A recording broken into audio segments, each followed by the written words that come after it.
Picture a kitchen the size of a small church. Now fill it with smoke so thick it sits in layers, the bottom layer grease-grey and close to the floor, the top layer black as coal soot clinging to the ceiling beams. Add the smell of boiling bones, of fat rendered down in cast-iron pots that haven't been properly scoured in 3 days, of a drain somewhere near the scullery that occasionally breathes back at you when the wind changes. Add wet stone floors, and a fire that must never go out, and a woman in a grey dress who controls all of it, with the calm authority of a general who has already won the war and is simply waiting for everyone else to realise it. That's the Victorian kitchen. Grand above stairs, invisible below. A place where you could spend 12 hours cooking food you will never properly taste, and then fall asleep in a room so cold your breath fogs the air above the blanket, and wake up at 5 in the morning and do it all again. We're going back there tonight. Not to the dining room with its crystal glasses and silver epergnes and the smell of hothouse flowers arranged just so. Not to the drawing room where the ladies retire after dinner and the fire is kept at exactly the right temperature and nobody's hands are ever anything but soft. We're going to the kitchen, the scullery, the servants' hall with its long table and its tin plates and its ale that's mostly water and its mutton that's mostly gristle. We're going to live the food, not cook it for other people, though we'll do that too. We're going to feel what it means to spend every hour of every day surrounded by food that isn't yours, to smell roasting chicken and eat dripping on bread, to carry soup up 2 flights of stairs that you aren't allowed to taste, to be the person who makes the feast and to eat the leavings. I make these history stories, and honestly I have no idea if anyone actually falls asleep to them, or if you're all just sitting there in the dark thinking about Victorian scullery drains. Either way, get comfortable. Close your eyes if you like. Here we go. Your name is Mary Dobbins. You are 14 years old, and you arrived in London 11 weeks ago from a village outside Leeds with 1 dress, 1 spare apron, a letter of character from the vicar's wife who has employed your mother as a washerwoman for 15 years, and absolutely no idea what you were getting into. Back home, everyone said service in a London house was a step up. Clean work, better than the mill, your own bed, well, your own half of a bed, and your meals provided. They weren't wrong about the meals being provided. They were significantly wrong about everything else. You are the scullery maid at number 14, Lonsdale Square, Islington, in the autumn of 1884. The Ashworth family live upstairs. Mr. Ashworth, who is something in railway finance, Mrs. Ashworth, who is something in charitable committees, and their 3 children, 2 daughters and a son, aged between 8 and 16. There are 6 other servants in this house. You are the lowest of them. This is not a matter of opinion. It is a matter of kitchen geography, meal precedence, sleeping arrangements, and the fact that when the cook, Mrs. Hartley, wishes to indicate her displeasure, she does so by referring to you as the girl, even though she knows your name perfectly well. She's known it since the morning you arrived, shivering and damp-booted at the kitchen door, and she looked you up and down with the expression of someone who has been sent a parcel they didn't order and is deciding whether to return it. She kept you. She had no choice.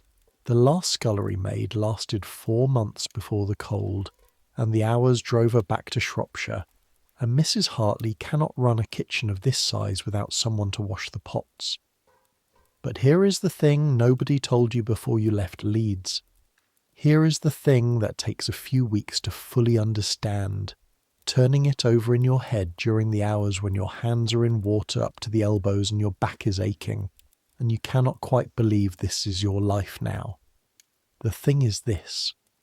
You spend your entire existence, every waking hour and many hours when you should be sleeping, in proximity to food. The smell of it, the weight of it, the textures and temperatures and smells of food in every stage of its preparation. From the raw bloody haunch delivered by the butcher's boy at 7 in the morning to the carved and glistening joint sent upstairs at 7:30 in the evening, and almost none of it is for you. This is the miserable, specific, grinding reality of eating like a Victorian servant. Not starving exactly, not dying. Mrs. Hartley is not a cruel woman, and the Ashworths are not monsters. But the gap between what goes upstairs and what comes downstairs is so wide, so consistently, deliberately wide, that living inside it does something to you. Something you don't quite have the words for yet at 14. Something that sits in your chest between the hunger and the exhaustion and the smell of the drains. Your eyes open at 5 o'clock.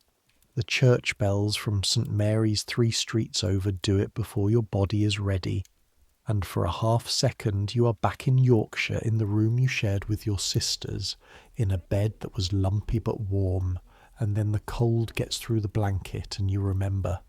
The attic room, the sloped ceiling that means you can only stand upright in the centre of the room, the small window that lets in no morning sun because it faces north over the back of the mews. Elsie's breathing in the other half of the bed, slow and deep, because Elsie is the kitchen maid and doesn't have to be up until 5:30, and will tell you cheerfully that those 30 extra minutes are one of the main privileges of her position. You are already cold before your feet touch the floorboards. The floorboards are bare wood with gaps between them, and in the night the air from the floor below comes up through those gaps carrying the faint smell of damp plaster and old tallow candles. Your stockings went on last night before you slept, because taking them off meant cold feet in cold air, and getting them on again in the dark at 5 in the morning is not a thing you want to manage.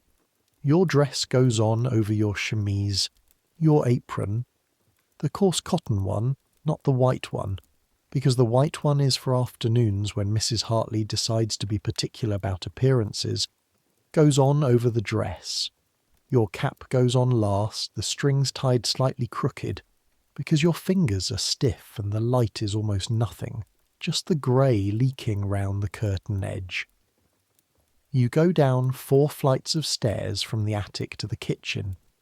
On the second flight you pass the door to Mrs. Hartley's room, which is on the bedroom floor, which tells you something about her position in this house. The cook sleeps on the second floor. The scullery maid sleeps in the attic. This is not incidental. This is the whole system expressed in altitude. The kitchen is cold when you get there. Cold in the way that stone floors and iron ranges are cold at 5 in the morning in late October, when the fire has burned down to almost nothing, and the whole room has had 8 hours to lose what warmth it had.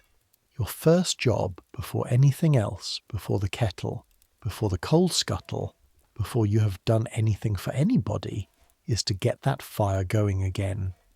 This means raking out the ash from the previous night, which fills the air with grey dust that settles on your eyelashes and gets into the back of your throat. It means carrying the ash bucket to the bin in the yard, which means going out the back door into the yard in the dark in October in a cotton dress. It means fetching coal from the coal hole, which is under the pavement at the front of the house, accessed via a trap door in the area below the front steps, and which involves another trip up the stone steps and down again carrying a bucket that's heavy enough that the handle cuts into your palm through the cloth. Then you lay the fire. Newspaper first, the old issues Mrs. Hartley keeps for the purpose. Then kindling, sticks of wood so dry they almost crumble. Then coal, placed carefully, then the match. And then you watch it, for the 10 minutes it takes to catch properly, because if it goes out, you have to start again, and that puts everything behind and puts Mrs. Hartley in the kind of mood that makes the whole day feel like walking on tiles that might or might not be cracked. The fire catches. The range begins its slow warming. You put the kettle on. This is the first smell of the day. Coal smoke and the ghost of last night's cooking. Mutton fat and onions stirring back to life as the kitchen warms. And underneath it the sourish cold stone smell of the room itself, which never entirely goes away no matter how much scrubbing you do. You've scrubbed this floor, you know. You've scrubbed it on hands and knees with a brush and washing soda and water so hot it makes your hands red, and the floor absorbs the cleaning and the smell and goes back to being exactly what it was before. By 5:20, the kettle is beginning to murmur. By 5:30, when Elsie comes down, yawning and pinning her cap with the automatic speed of someone who has done it 10,000 times, the tea is made and the fire is going properly, and you have already been awake for 30 minutes. Elsie pours herself a cup without asking, which she has the right to do because she's the kitchen maid and this is the established order of things, and she stands with her back to the range, warming the backs of her legs and making small sounds of satisfaction at the heat. You have not poured yourself tea yet. You are still learning the rhythms of this household, still learning which of the unspoken rules has real teeth and which can be bent without consequence. Tea before the morning's work is properly underway is one of the ones with real teeth. You wait. At 6:00, Mrs. Hartley comes downstairs. She's dressed completely, precisely, her grey dress with the white collar and cuffs, her keys at her belt, the bunch of keys that opens the dry store, the spice cupboard, the wine cellar if she's instructed to fetch anything from it, the sugar box, the tea caddy. She carries those keys like a judge carries a gavel. They are the physical emblem of her authority, and they make a small musical sound as she walks that you have learned to hear from the far end of the kitchen, across the scullery, through the sound of running water. When you hear those keys approaching unexpectedly, your posture changes. Your scrubbing speeds up. Your face goes to neutral. You become, as much as possible, a piece of furniture that is completing its function. Mrs. Hartley is not a bad woman. You understand this, even now, even at 14 with aching hands, even when she speaks to you in a tone of voice that contains not unkindness exactly, but a very specific kind of indifference. The indifference of someone who has employed so many girls in your position that they have blurred together into a category rather than a series of individuals. She has been a cook for 22 years. She worked her way up through 3 positions to get to this kitchen, which is a good kitchen, a respected position, a household with a budget she describes as adequate, and means is better than what she had before. She knows things about food that you cannot yet imagine. She can tell by pressing a joint with one finger whether it needs another 20 minutes or is exactly right. She can taste a sauce and know within seconds what it requires. She has a palate, Mrs. Hartley, an instrument she has spent decades calibrating, and she's very, very clear about the distinction between the food she makes and the food she provides to the people beneath her in this kitchen.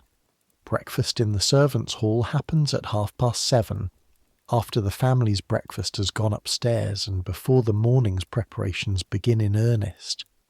This is your first proper eating of the day. Your stomach has been empty since 9:00 the previous night, which is when supper was cleared and the kitchen began its evening wind down. And right now, if you concentrate on it, you can feel your body running on nothing but tea and cold air and the effort of the morning's work so far. Your hands smell of coal dust and the grease of the range. You have swept the kitchen floor, refilled the water containers, set the copper to heat for the laundry that will need hot water later, polish the range's iron surfaces until they reflect a distorted version of your face back at you, fetched milk from the cold cupboard, and washed 6 pans from last night that someone decided could wait until morning. Your back hurts in a specific stripe across the lower part, just above where the apron ties. The servants' hall table is long and wooden, scrubbed pale by years of exactly this kind of treatment. You sit at the end nearest the kitchen, because the end nearest the kitchen is where the scullery maid sits. This is not a matter of preference. The upper servants, Mr. Baines the butler, Mrs. Crane the housekeeper, Mrs. Hartley, sit at the top of the table. Then come the footmen and the lady's maid, then the housemaids, then Elsie as kitchen maid, then you. The food on the table at breakfast is bread. This is the main thing. Large loaves of white bread baked in this kitchen, which means the kitchen smells of bread from 4 in the morning, when Mrs. Hartley sets Elsie to the proving and the shaping, and has smelled of bread all through the morning's work, and you have passed that bread 12 times, and felt the warmth of it through the cloth it rests in while it cools, and breathed the smell of it, which is the best smell there is, and you have not yet been permitted to eat any of it. The bread is good. Mrs. Hartley's bread is one of the things this household is known for. In the particular small geography of servants' networks in Islington, where information about kitchens and cooks and the specific conditions of service moves through church on Sundays and chance encounters in the market, and whispered consultations over garden walls. Mrs. Hartley's bread is decent. You eat it with what the household calls dripping. Dripping is the fat that collects in the pan under a roasting joint of beef.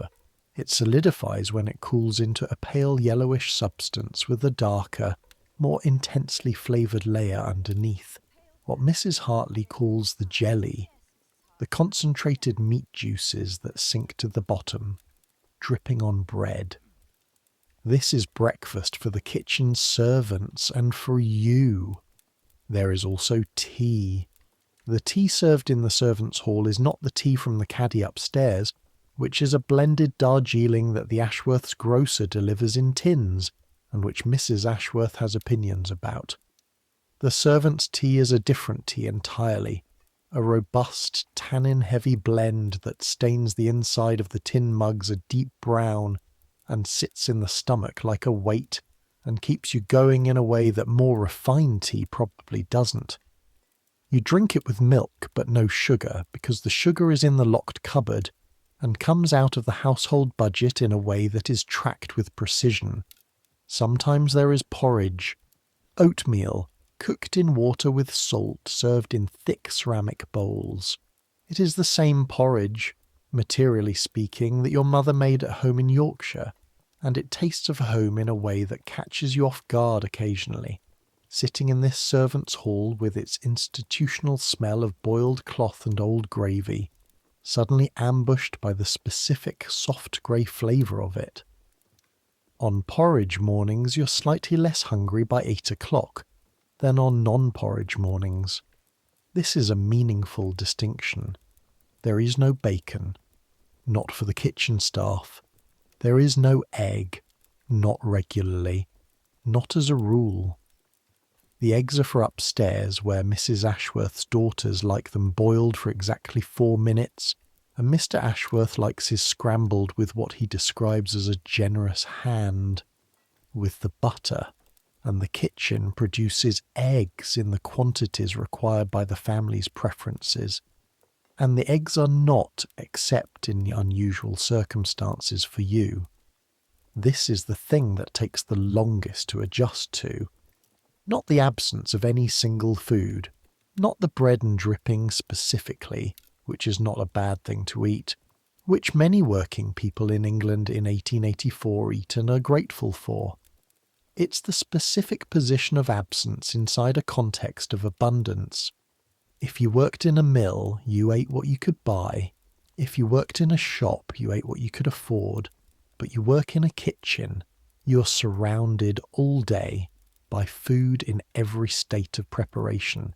You carry it, you smell it, you wash the pots it was cooked in, which means your hands go into the residue of sauces and stocks and braised meats, and the rendered fat of chickens and the caramelized onions stuck to the bottom of pans. You absorb it through your skin, and you eat bread. After breakfast you do not sit. In the servants' hall there is no particular time for sitting, not in the mornings. Mrs. Hartley drinks her second cup of tea. She always has two. A fact you have noticed because noticing these things is how you survive. Standing at the kitchen table reviewing the day's menu, which is written in her hand in the kitchen notebook. The kitchen notebook is a kind of sacred text, a record of what was served and when and to whom, of suppliers and prices and which dishes the family approved and which they sent back, with notes delivered via Mr. Baines, with his particular expression that manages to convey the family's displeasure, while maintaining the fiction that the displeasure is mild and impersonal. Mrs. Hartley reads it, and you watch her read it from the corner of your eye while you clear the breakfast things and carry the plates to the scullery and run the hot water into the basin. The scullery is your kingdom. It is approximately 6 feet wide and 12 feet deep, with a stone sink large enough to bathe a small child in, a wooden draining board, a cold water tap, and a shelf above the sink where the brushes and scouring powder and soap are kept. There is a small window above the sink that looks directly at the brick wall of the neighbouring house, approximately 2 feet away. You can tell what the weather is like by whether the bricks are dry or wet. That is the extent of your view. You spend, by your best estimate, about 7 hours of every working day in this room, your hands in water of varying temperatures, washing things. You wash the breakfast things. Then you peel the vegetables for luncheon, potatoes, the skins coming off in long spiralling strips, going into the bucket that will later be given to the kitchen scraps collector, or sometimes kept for the stock. Turnips, carrots. The cold water in the basin turns a murky orange-brown as you work. Your hands go numb after about 20 minutes, and then they stop going numb, which means you've adapted, which means the cold has become your baseline.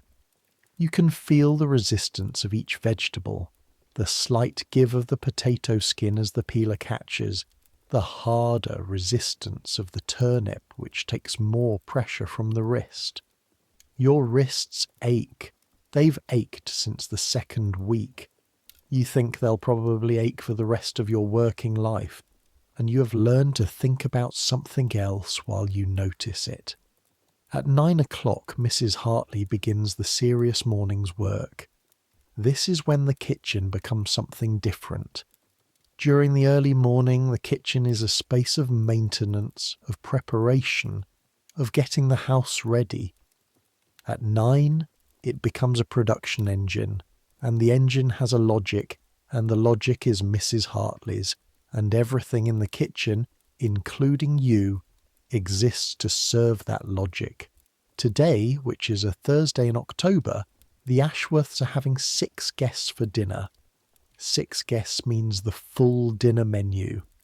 The full dinner menu in a household like this one, in the autumn of 1884 in Islington, which is not Mayfair but is comfortable and concerned with appearances, means a soup, which today will be a white onion soup with cream, a fish course, which will be baked sole with a parsley sauce, 2 meat dishes, a braised leg of mutton with winter vegetables and a small sirloin roast, plus side dishes including roast potatoes, boiled cabbage, a glazed turnip dish that Mrs. Hartley makes with butter and sugar and a little brown stock, a pudding, which will be a jam roly-poly with custard, and a savoury to finish, which will be small rounds of toast with anchovy butter and a little parsley.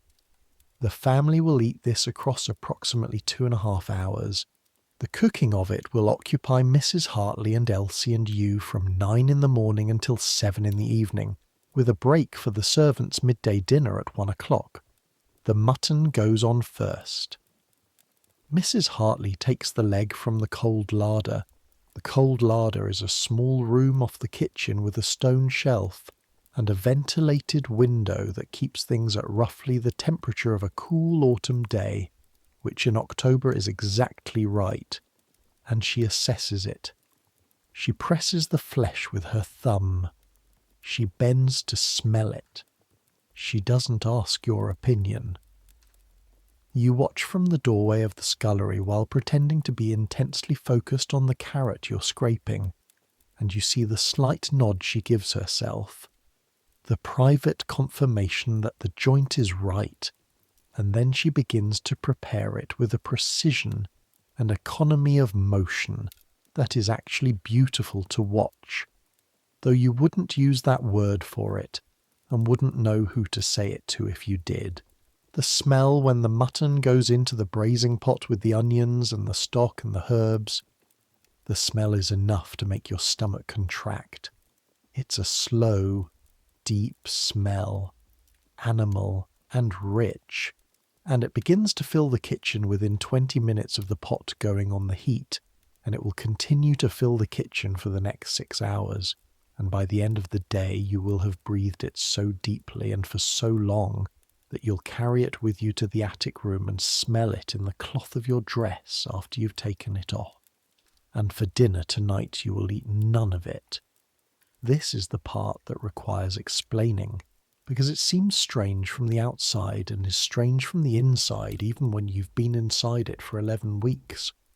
The food cooked in this kitchen for the family's dinner is not cooked in the kitchen for the servants. The family's dinner is the family's dinner. There is a related but distinct question, which is what the servants eat, and the answer to that question is a different menu, a different budget, a different set of expectations, and mostly a different quality of everything. The family's mutton is a whole braised leg, chosen by Mrs. Hartley at the butcher's, a joint that cost 3 shillings and 4pence. The servant's mutton, when there is mutton, is what the butcher's trade calls scrag end, or sometimes neck, or sometimes shin.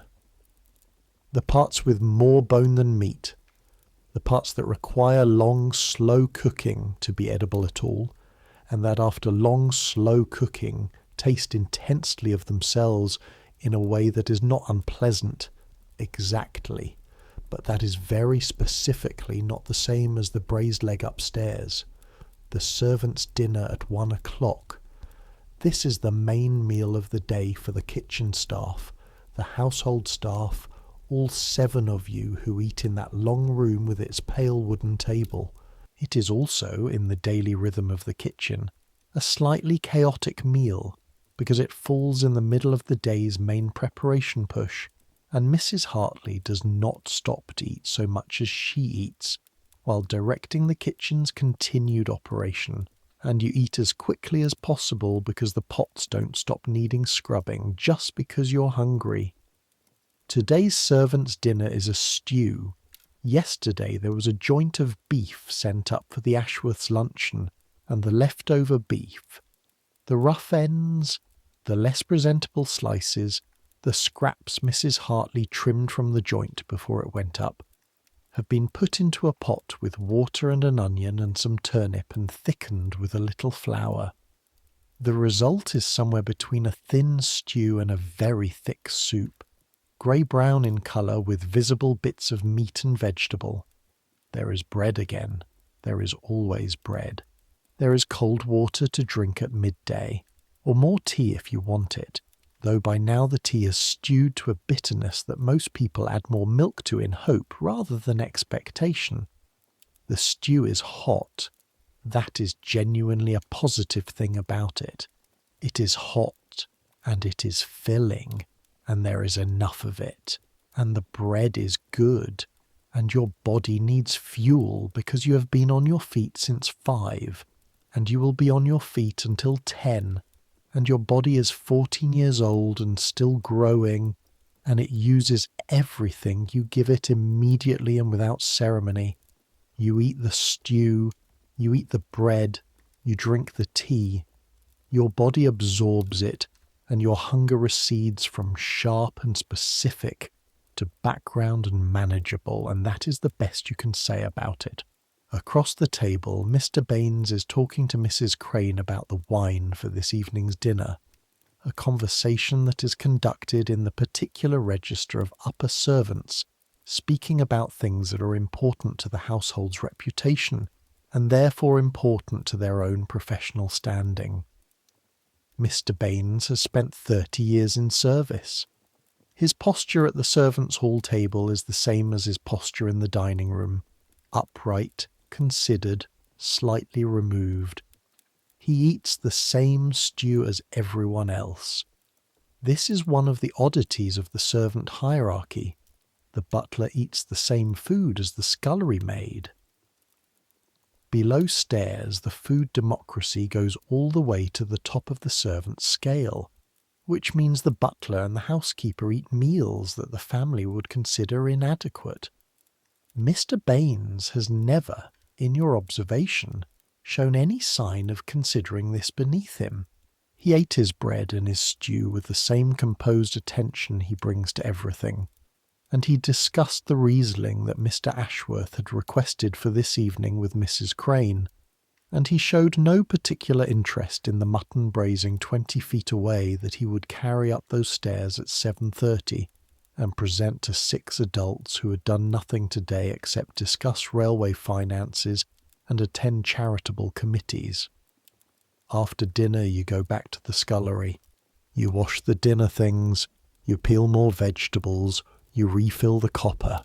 At some point in the early afternoon, Mrs. Hartley asks you to bring up a pail of water from the scullery to the kitchen, and when you carry it through, you pass within 3 feet of the braising mutton, and the smell hits you with such physical force that you have to consciously keep your face neutral, consciously not react, because reacting to the smell of food in the kitchen in a way that suggests you want it is the kind of thing that gets noticed, not punished exactly, just noted, added to a register of smallnesses that accumulates until you are, in Mrs. Hartley's mind, simply a girl who covets the family's food, which is the worst possible thing to be in a kitchen.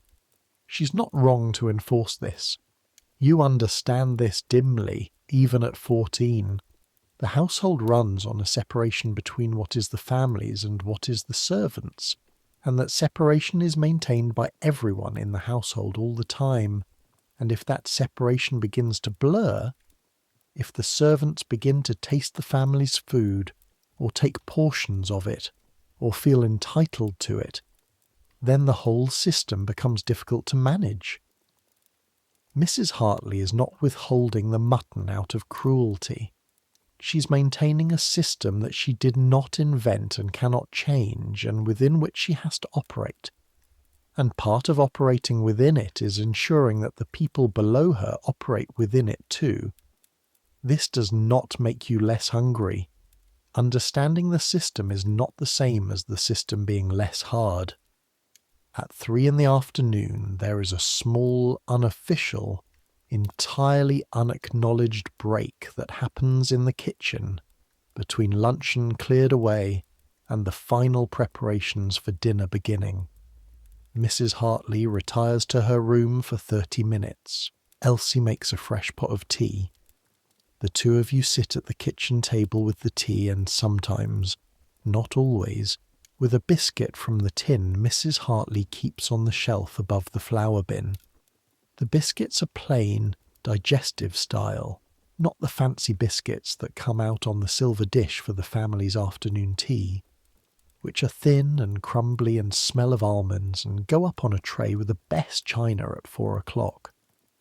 The biscuits in the tin are thick and slightly stale because Mrs. Hartley bakes them in a large batch on Mondays, and by Thursday they have gone from just baked to slightly resistant. They taste of oats and a little sugar and nothing else. But the break is real. 30 minutes when you are not required to be anything except sitting at a table with a cup of tea and a biscuit.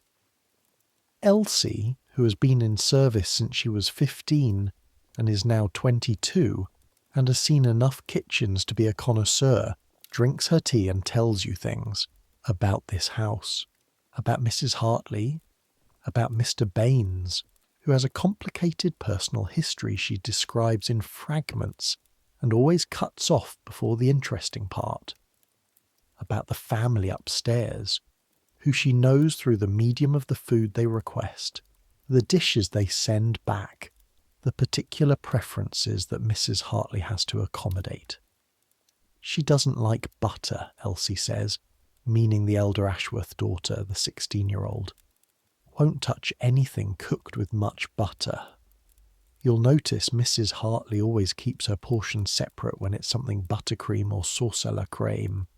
Separate plate, less butter. You hadn't noticed that. You're in the scullery too much to notice the nuances of the upstairs service. And the son, Elsie continues, pulling her cup toward her with both hands. The son will eat absolutely anything. Came down here last Christmas and asked if he could have a bit of the servants' pudding. Had the cheek to say it smelled better than the one they were having upstairs. Did Mrs. Hartley let him? Of course not. Can you imagine? Elsie's expression is not unkind, but it is emphatic. You don't have the family coming downstairs eating servants' pudding. What would that look like? Mrs. Hartley gave him a piece from the kitchen portion, as if she was doing him a great favour, and sent him back upstairs. Was it a good pudding? Elsie considers this. It was a fine pudding. Not as fine as the one upstairs, but fine. This is almost always the answer you've discovered. The servants' food is not terrible. It is fine. It is fine in the way that things are fine when they have been made by a woman who is an excellent cook, who cannot help applying some level of skill and care to everything that comes out of her kitchen, even when the budget for it is minimal, but who is also working within constraints that mean the best ingredients and the best cuts, and the best everything are reserved for upstairs. Fine.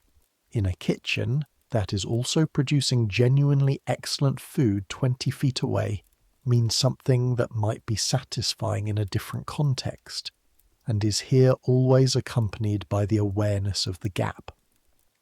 At 4 o'clock, the afternoon accelerates. Mrs. Hartley comes back downstairs and the kitchen shifts again into its production mode, the organised urgency of the last 3 hours before dinner service. The sole for the fish course needs to be prepared. The potatoes need to go on. The sauce for the sole is a parsley sauce built on a roux and then enriched with cream and finished with lemon juice and chopped fresh parsley.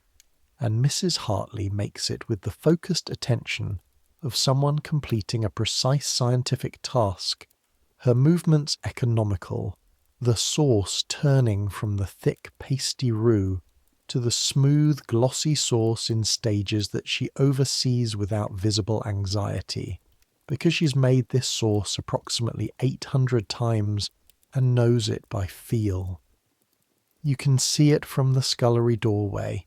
You can smell the cream going in, which is a smell almost too good to think about when your stomach has nothing in it since the stew at 1, and you turn back to the sink and put your hands in the water. The family upstairs does not know that you exist. You're reasonably sure of this, meaning not that they don't know there is a scullery maid in their house, but that they have no particular mental image of you. You are part of the infrastructure of the house, like the gas pipes or the drain or the system of speaking tubes that connects the first floor to the kitchen. Mrs. Ashworth might know there is a girl named Mary who does the pots, She might not know your last name. The children certainly don't. The son came to the kitchen at Christmas. The daughters have never been downstairs in your time here, to your knowledge. They exist in a separate physical world, the same house but above the green baize door that separates the family's floors from the servants', and they move through that world eating food that you cooked, or that Mrs. Hartley cooked, or that Elsie cooked with you watching, and they have no occasion to think about the hands that produced it. This is not their fault. Not exactly. It is the design of the thing. The system is designed so that the family doesn't have to think about the labour. The food appears, beautifully presented, carried by Mr. Baines or the footman James, who changes into his livery at 6 and becomes a different version of himself from the waist up. It arrives at the table hot, correctly seasoned, in the right sequence. The family eats it and discusses the quality of it among themselves, with the authority of people who have always had food produced for them by other people, and have therefore developed opinions about it without ever having produced it themselves. Mrs. Ashworth sent back the soup at luncheon on Tuesday, not with a specific complaint, just the phrase, passed down through Mr. Baines with his neutral expression, that it was a little thin. Mrs. Hartley received this information standing at her range with a wooden spoon in her hand, and her face went through one rapid cycle of expression, tightening, then controlled, then blank, and she said, "Very well," and made a note in the kitchen book. This soup had not been thin. This soup had been a perfectly balanced vegetable pottage, not thick but not thin, what Mrs. Hartley would have described as its proper consistency. Mrs. Ashworth has a preference for soups with more body. Mrs. Hartley now knows this. The system works. You were the one who washed the soup tureen after it came back down on Tuesday. You washed the serving bowl and the ladle and the cups, and in the cups there was a thin film of the soup that hadn't been consumed. A pale, vegetable-scented film that your cloth lifted easily, and you didn't taste it. You noticed you didn't taste it.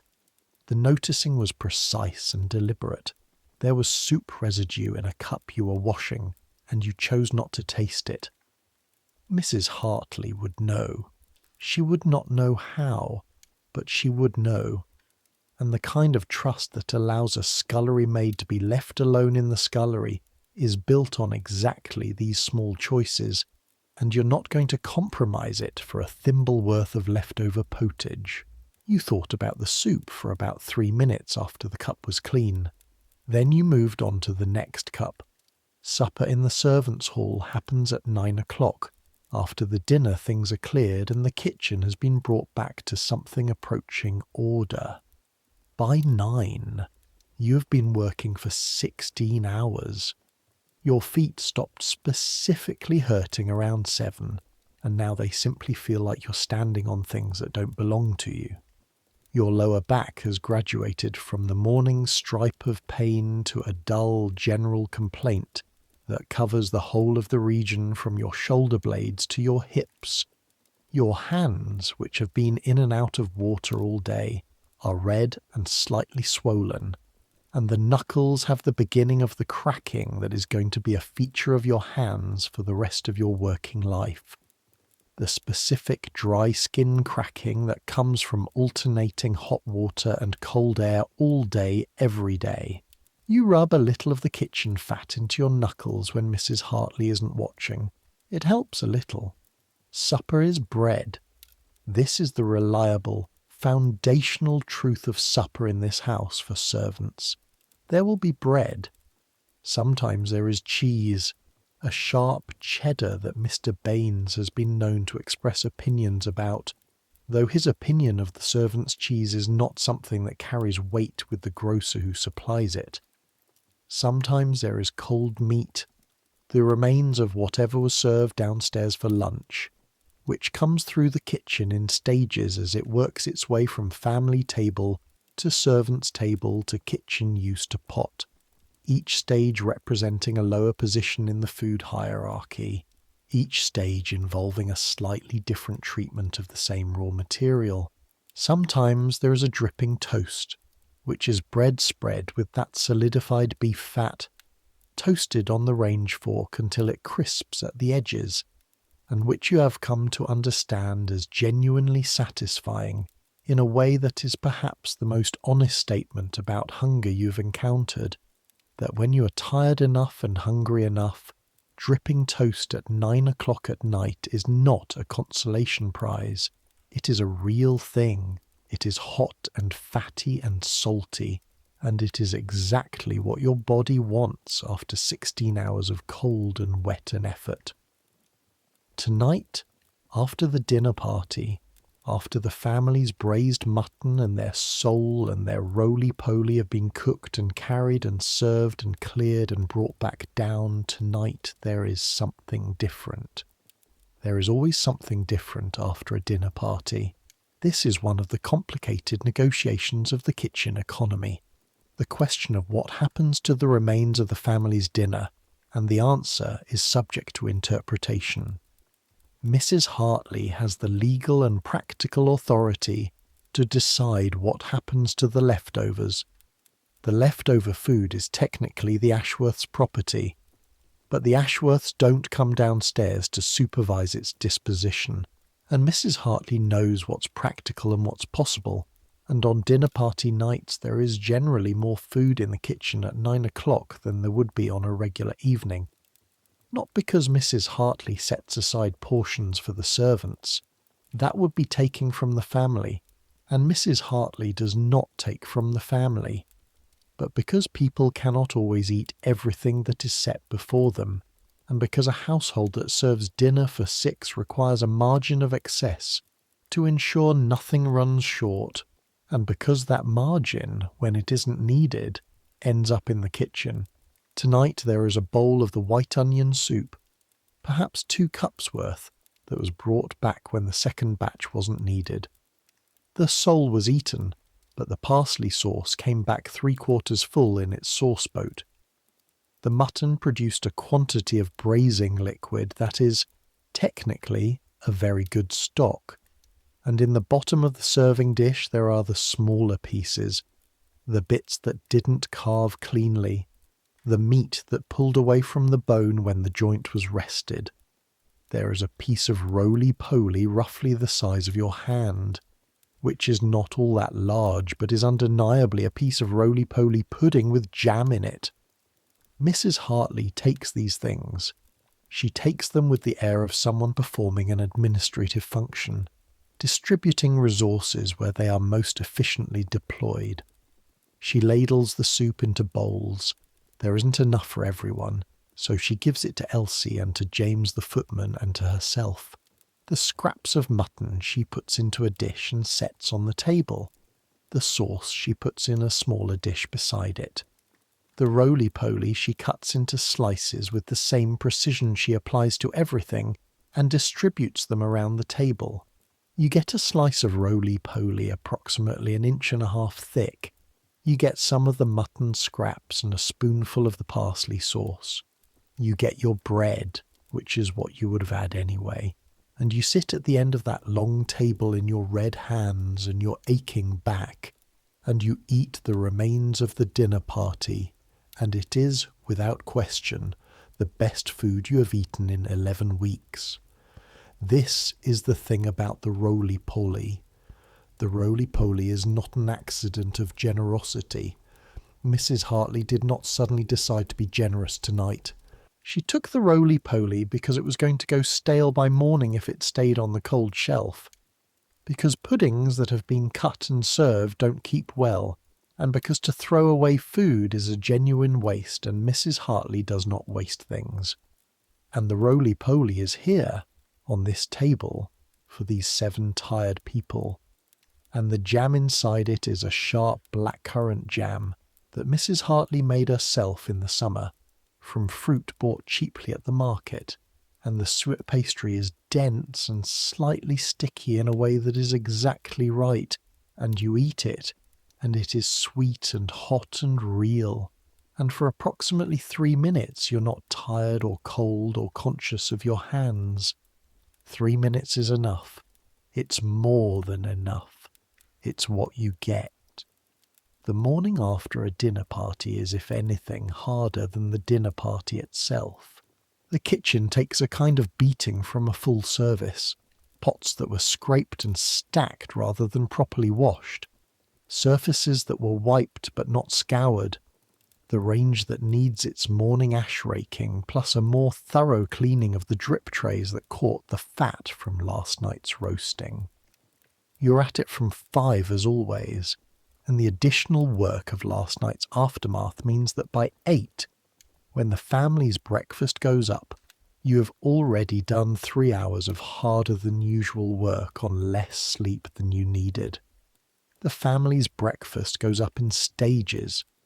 First the porridge for the children, which is not the grey salted oatmeal of the servants' table, but a proper milky porridge made with rolled oats and finished with cream and brown sugar in a silver serving dish that keeps it warm. Then the toast, made fresh, and carried up immediately so it arrives warm rather than cold, because cold toast is something the Ashworths have opinions about.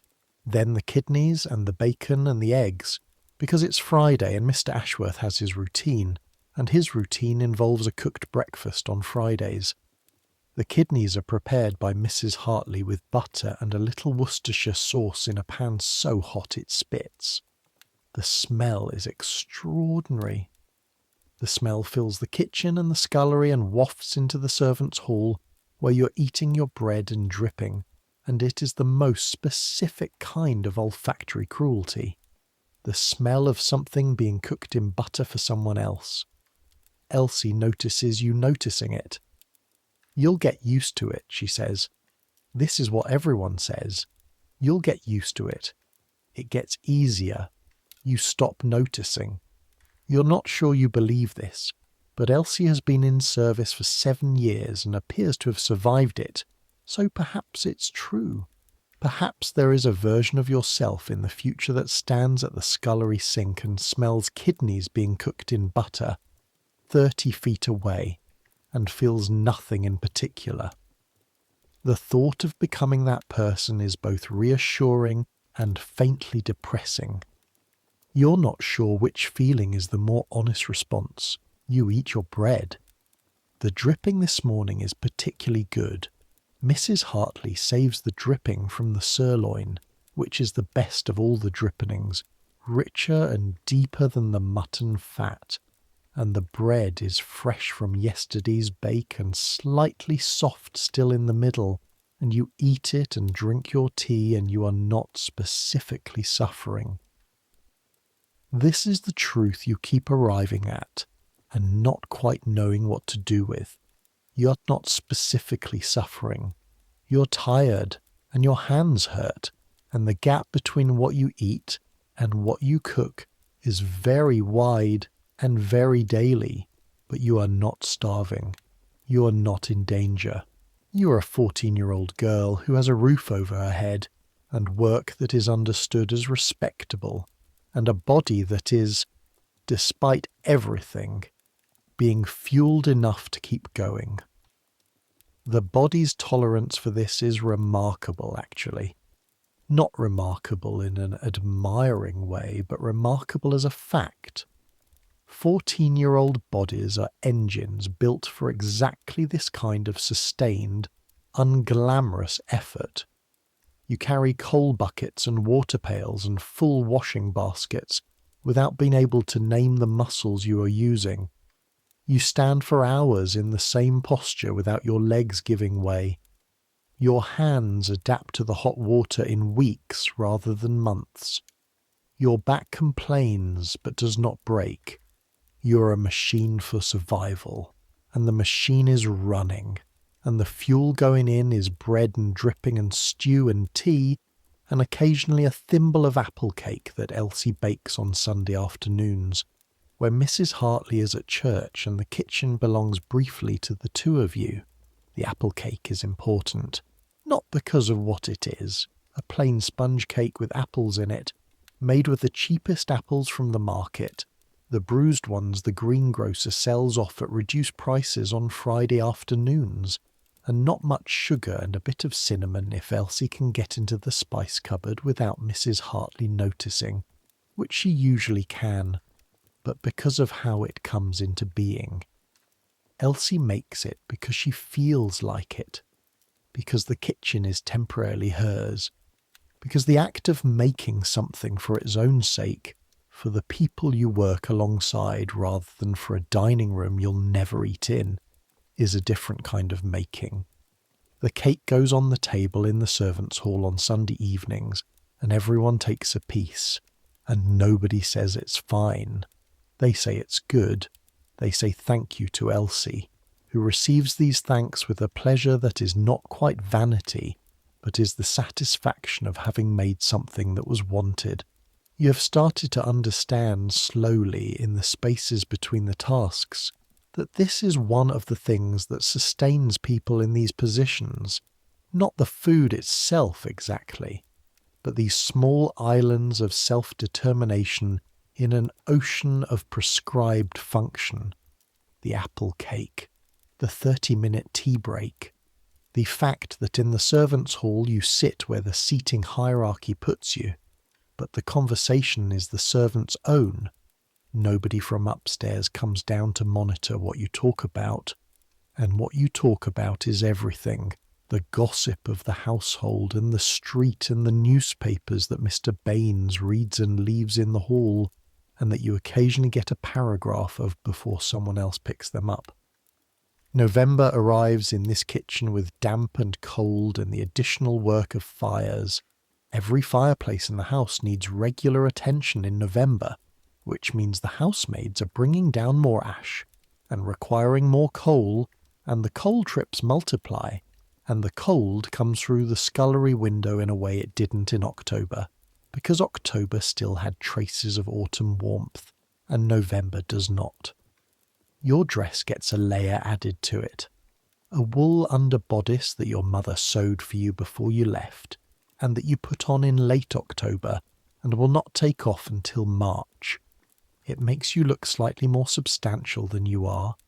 It helps, not enough, but it helps. In November there is also a shift in what the kitchen produces, the seasonal turning of the menu that follows the rhythms of what is available and what is warming, and what the family considers appropriate for the cold months. Less cold jellied things, fewer summer vegetables, more of the heavy roasted and braised preparations that fill the kitchen with the kind of warmth that comes from sustained fire and long cooking. Soups deepen and darken. There is more kidney and more oxtail and more the kind of cut that requires hours on the heat to become tender. And these are the cuts that in their long cooking produce the best kitchen smells of the year. The smells that in later life you will associate with November and with the particular combination of warmth and hunger and the feeling of being in a room where food is being made with serious intent. The family does not eat oxtail.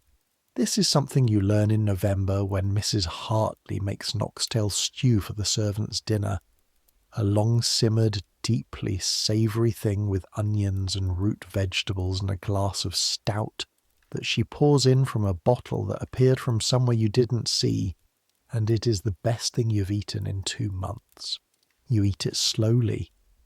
You eat it with the specific deliberation of someone who knows they're eating something worth eating slowly.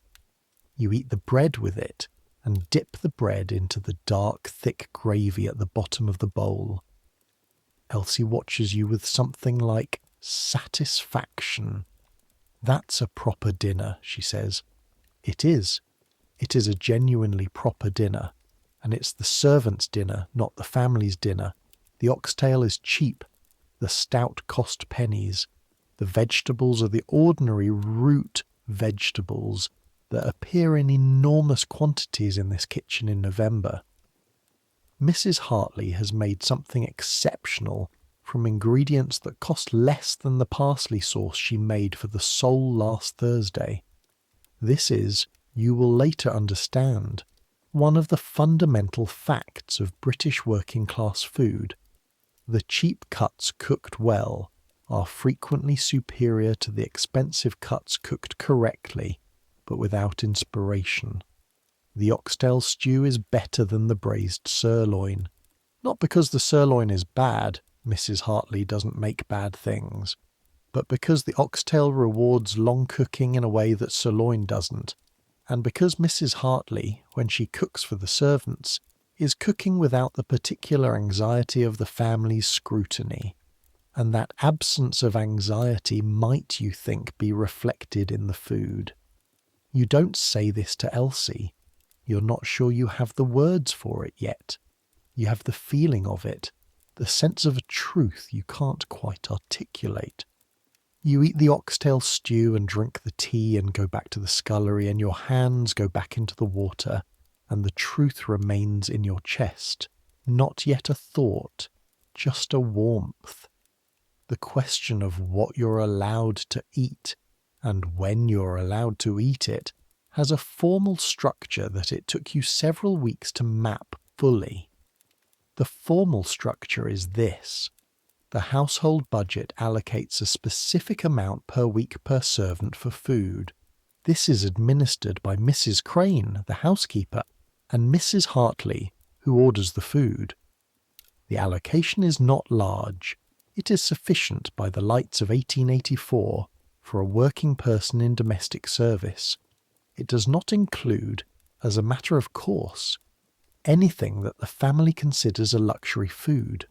Fresh fruit beyond what appears in puddings, certain cuts of meat, the more expensive cheeses, fish beyond the occasional herring, cream, butter beyond what's used for cooking, confectionery of any kind. Within this formal structure there are the informal arrangements, the dripping, the bread, the broken meats, the leftovers from the family's meals, which Mrs. Hartley has discretion over and which appear on the servants' table on an unpredictable but not infrequent basis, creating the particular texture of the servants' diet where ordinary days of bread and stew are punctuated by irregular incursions of something better. The parsley sauce or the mutton scrapings or the piece of pudding, each appearing without announcement, each received with the specific gratitude of people who have learned not to expect things and therefore feel their arrival more keenly.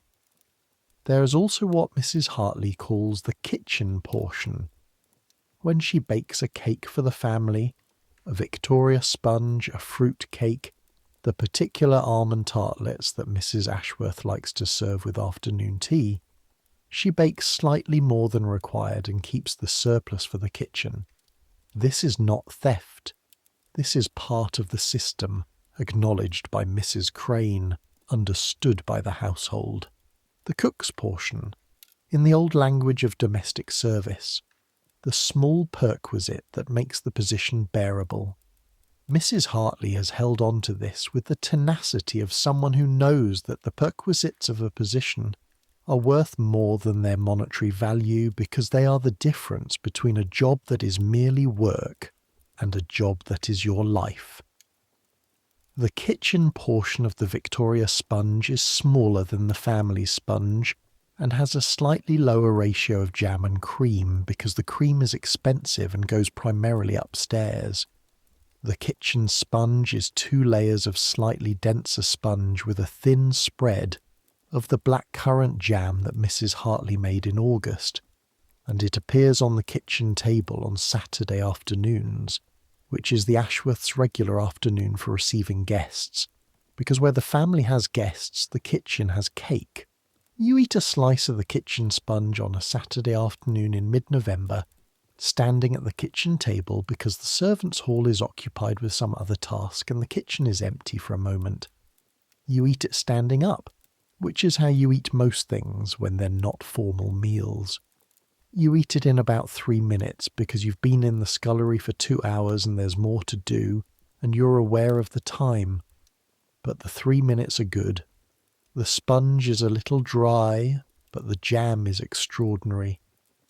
Mrs. Hartley's black currant jam has a sharpness that cuts through the sugar, a grown-up flavour that you're beginning to understand and appreciate in a way you didn't in Yorkshire, where jam was just jam, a sweet thing for bread. The sponge disappears and you lick your finger where the jam touched it, and you go back to the scullery. December arrives and the kitchen doubles its ambitions. The Ashworths' Christmas dinner requires advanced planning on a scale that Mrs. Hartley begins in late November, with orders to the butcher and the greengrocer and the fishmonger and the wine merchant placed weeks in advance, and a notebook of lists and preparations that she consults in the evenings after supper, making small marks and additions and adjustments. The goose for the servants' Christmas dinner is also ordered, which is a tradition in this house. Mrs. Crane mentioned it to you in November, with the particular tone of someone communicating something that is supposed to motivate, that the servants get a proper Christmas dinner, a goose and roast potatoes and Christmas pudding, the same pudding as the family upstairs. This last detail, the same pudding as the family upstairs, is delivered as a particular point of pride, the one moment in the year when the culinary gap closes entirely. You've thought about this since November. The same pudding. You've learned enough now to know that in practice the pudding will be the same because Mrs. Hartley makes one enormous batch and divides it between two basins and steams them both for the same amount of time. And they are genuinely the same mixture, the same dried fruit and sweet and treacle and the small silver coin that somebody gets in their portion and supposedly brings luck. The same pudding. You're going to eat the same pudding as the family in the dining room above you. The importance of this small thing is not something you can quite explain even to yourself. It is something about being acknowledged as a person who eats, rather than a body that requires fueling. Something about the gesture of inclusion, however temporary and limited and structurally insignificant. You're aware that the goose is a smaller goose than the one upstairs. You know the vegetables will be prepared with slightly less butter. You know the wine that accompanies the family's Christmas dinner will not appear on the servants' table, where there will be beer. But the pudding is the same, and in the weeks running up to Christmas you find yourself thinking about it with a disproportionate intensity. The way you've learned to think about the things that are promised as good, holding them in reserve in your mind as small points of light in the calendar's grey.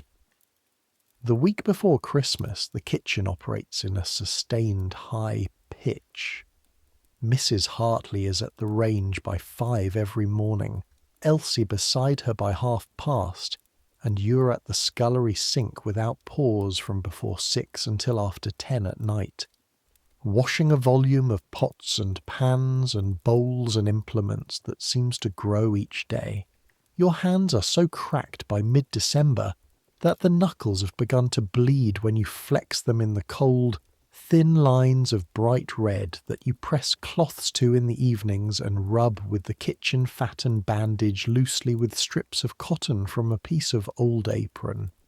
Mrs. Hartley sees your hands and says nothing for 3 days.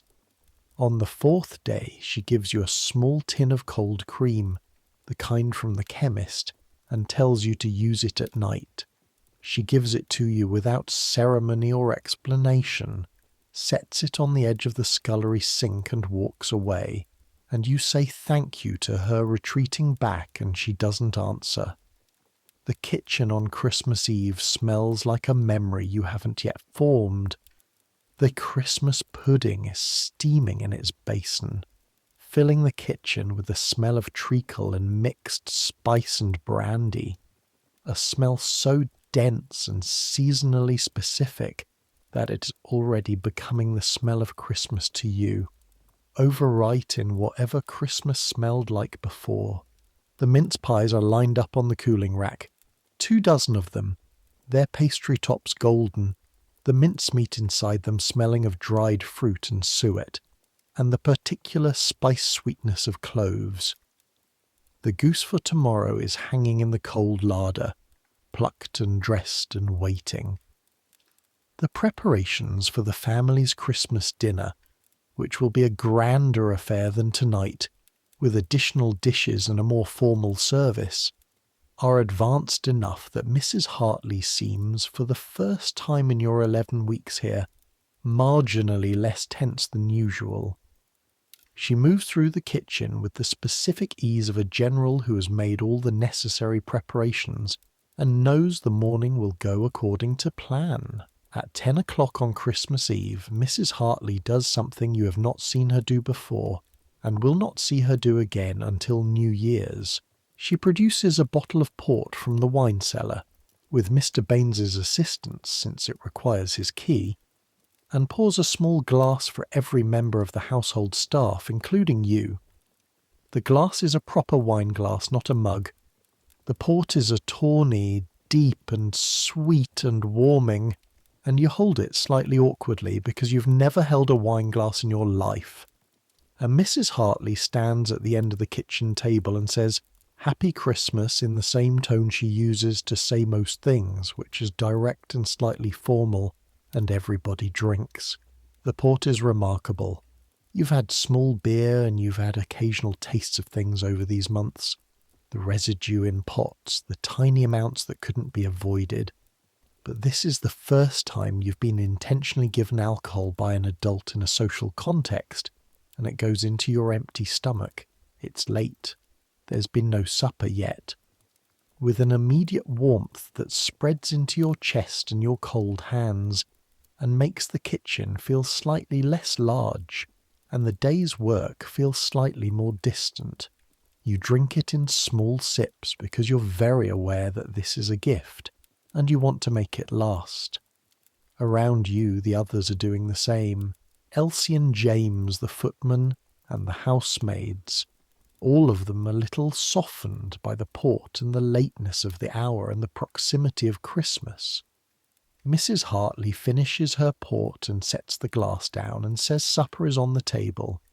Supper on Christmas Eve is better than ordinary supper.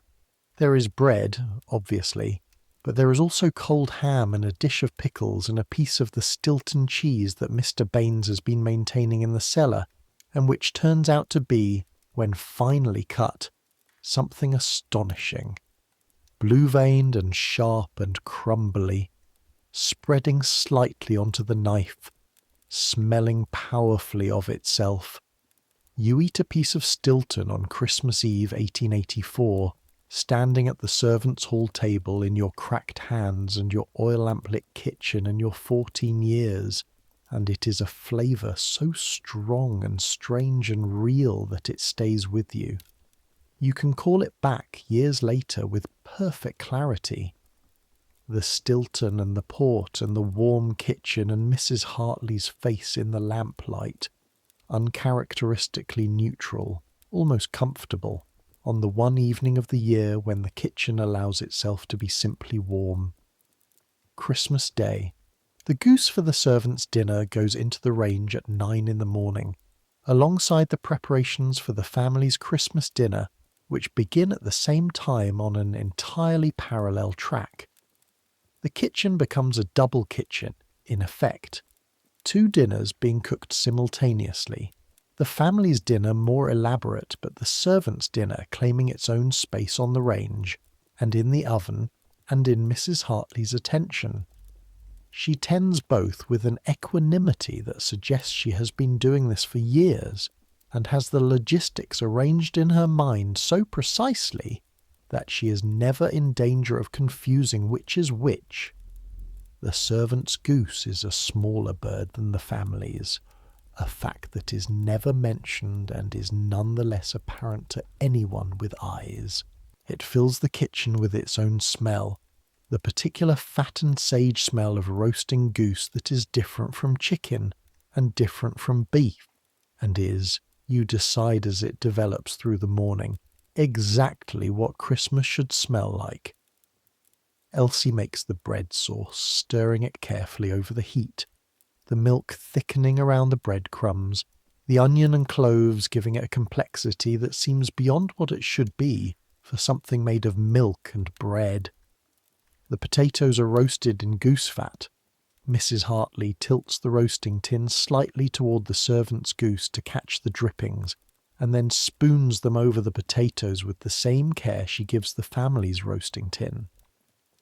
The roast potatoes in goose fat are, when they come out of the oven at 1:30, the colour of amber, and they crunch when you press them and give way inside to a softness that is almost embarrassingly good. The servants' Christmas dinner is eaten at 1:00 before the family's dinner service begins at 6, which means you eat Christmas dinner in the knowledge that you will spend the afternoon and evening cooking another, larger Christmas dinner for the people upstairs, and that this is the correct order of things, and that the work begins again the moment the plates are cleared. All of this is true, and you know it, and it does not. In the middle of eating roast goose and bread sauce and roast potatoes and boiled sprouts and the glazed carrots that Elsie has made with a little butter and sugar, it does not diminish the meal. The meal is real.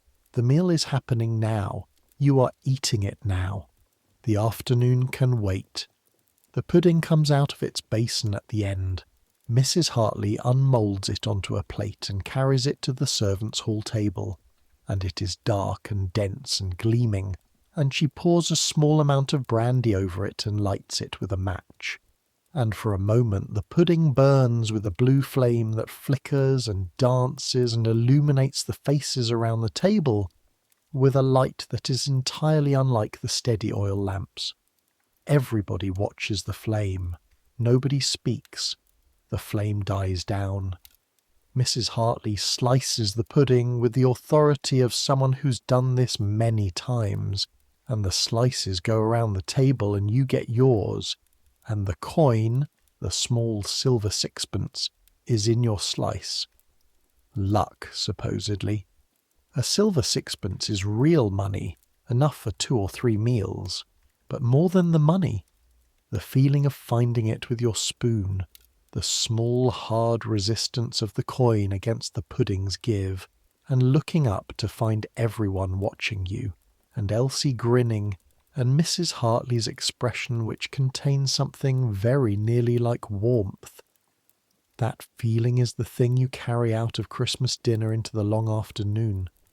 The same pudding as upstairs. You ate it, and found the coin, and it was exactly as good as the 6 weeks of anticipation had suggested it would be. January is hard.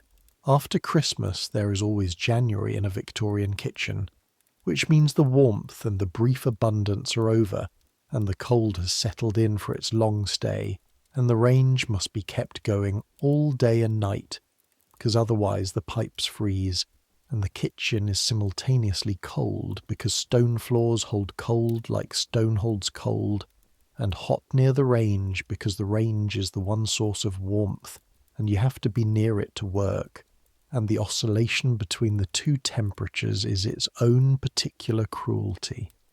Your dress is never fully dry. Your apron is never fully dry. The towels in the scullery are damp, and stay damp because the air in January has nowhere to put the moisture. When you go upstairs to the attic at night, your dress takes the damp with it, and in the morning it is still slightly cold against your skin when you put it on. The food in January contracts. This is not an Ashworth decision or a Mrs. Hartley decision. It is a seasonal fact.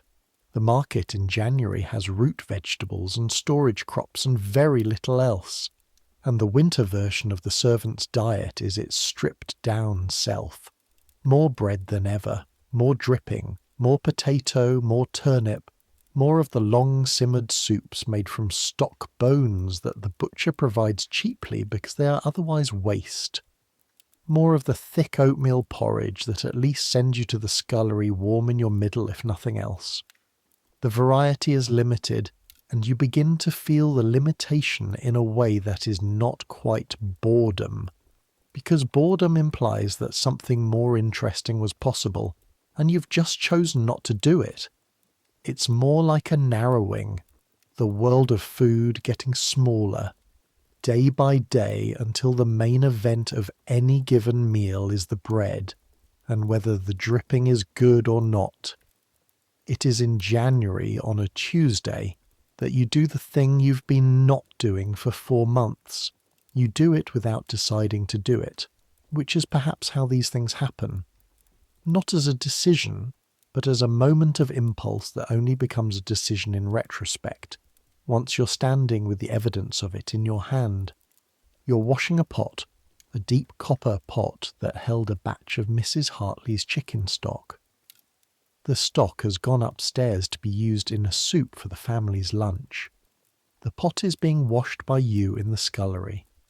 At the bottom of the pot, pooled in the very base of it, is a film of concentrated stock that the ladle couldn't reach. It is a deep gold colour. It smells, even through the smell of hot water and scouring powder, intensely of chicken and onion and thyme. You put your finger in it, you taste it. It is extraordinary. It is the concentrated essence of 4 hours of simmering, everything that was in that pot reduced to this film at the bottom, and it is salty and deep and round and warm, and it lasts exactly as long as the pressure of your tongue against the roof of your mouth, which is about 2 seconds, and then it's gone. You wash the pot.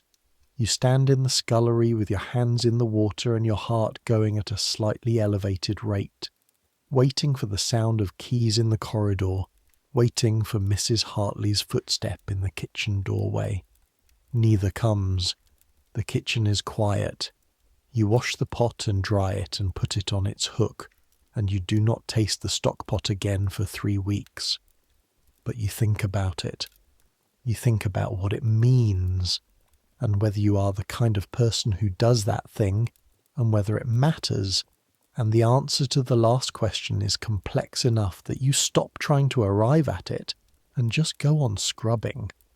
In February, a new kitchen maid arrives, not to replace Elsie, who is still here, and will be here for another 2 years, but because Mrs. Hartley has been asking Mrs. Crane since October for additional help in the kitchen, and Mrs. Crane has finally agreed, and the new girl's name is Agnes, and she is 17 and has been in service before in a smaller household in Hackney, and she moves into the attic room and into the kitchen routine with the ease of someone who knows the shape of the thing, even if this particular household's version of the shape is different from what she's known.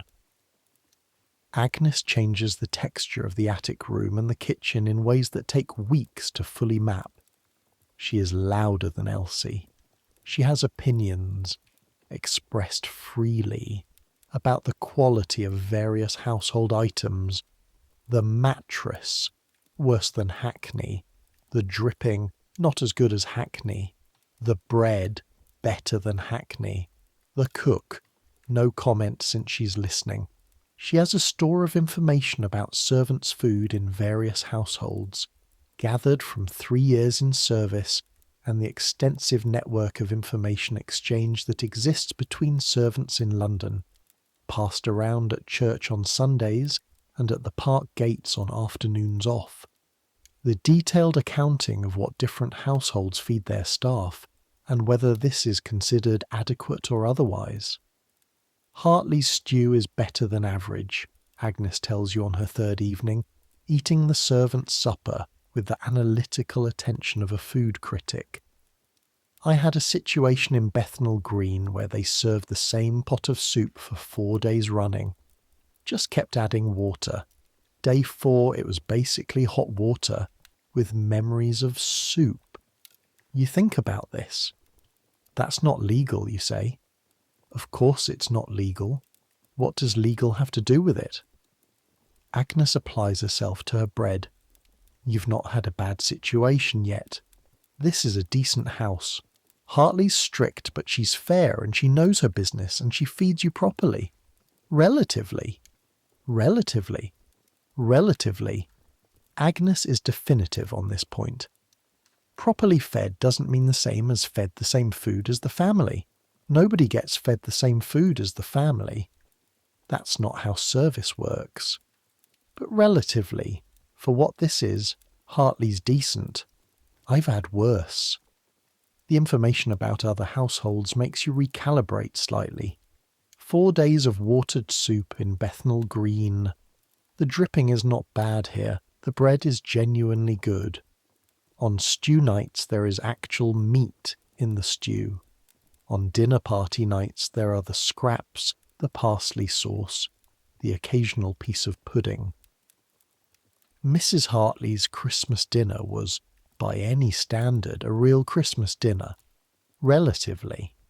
You spend a lot of time in the spring thinking about the word relatively, turning it over in your mind in the quiet of the scullery, the specific quiet of water running and the small sounds of the pots. Relatively adequate, relatively decent, relatively well fed. The whole life of a Victorian servant contained in a single adverb, in the permanent comparison between what is and what is above you. March arrives, and the cold begins to ease in the way that March cold eases.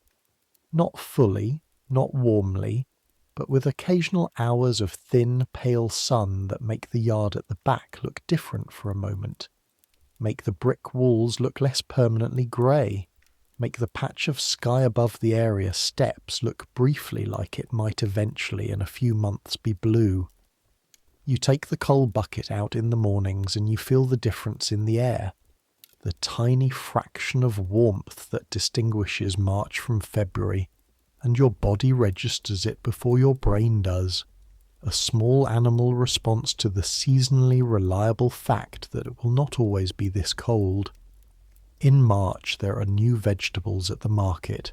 Mrs. Hartley comes back from the market on a Thursday in mid-March. She goes herself on Thursdays, leaving Elsie and Agnes in charge of the kitchen and you in the scullery. And she brings back a bunch of forced rhubarb from the market, the pale pink stalks that come from Yorkshire growers in February and March, and she puts them on the kitchen table and looks at them with the expression she reserves for ingredients she finds genuinely pleasing. Not just adequate, pleasing. The rhubarb goes into a crumble for the family's dinner that evening. But Mrs. Hartley stews a small amount of it separately, with sugar and a little water, and puts it in a dish on the kitchen table during the servants' dinner. It is barely enough for everyone to have a spoonful each. It is intensely sharp, the sugar not quite taming the rhubarb's edge, and it is pink, and it is spring, and it is the first new thing in the kitchen since Christmas, and you eat your spoonful slowly and taste the season turning. By April you've been at number 14 Lonsdale Square for 6 months. You are, by the standards of scullery maids in this era, approaching something like permanence. Most girls in your position leave within a year, driven out by the cold or the hours or the specific grinding invisibility of the work, the sense that you are a necessary piece of moving infrastructure rather than a person who matters to the place. Some leave to better positions, to households that are larger or pay more or feed their servants better. Some leave to go home, to whatever version of home is available. Some stay and become kitchen maids, and then perhaps cooks, if they have the ability and the determination and the luck of being in a house where the cook is willing to teach. Mrs. Hartley has begun, without announcement or ceremony, to teach you things, not the family's food, not yet, but the fundamentals, how to make stock, what makes a good stock and what makes a bad one, and why the bones you put in matter, and why the water should never boil but only simmer, and why you skim the foam. How to tell if bread dough is properly proved, the specific give of it when you press it with a finger, the way the indent slowly fills back rather than snapping back or collapsing. How to test oil temperature with a cube of bread, how to clean a copper pot properly so it is actually clean and not just shiny. How to debone a chicken, which takes you 3 attempts and produces the first 2 times a thing that could generously be described as deconstructed. and the third time something that is not quite right, but is approximately right. And Mrs. Hartley says nothing for a moment and then says again, and hands you another chicken, and you do it again, and the fourth time is right. She teaches you these things in passing, in the margins of the kitchen's main operations, as though it costs her nothing, which it doesn't.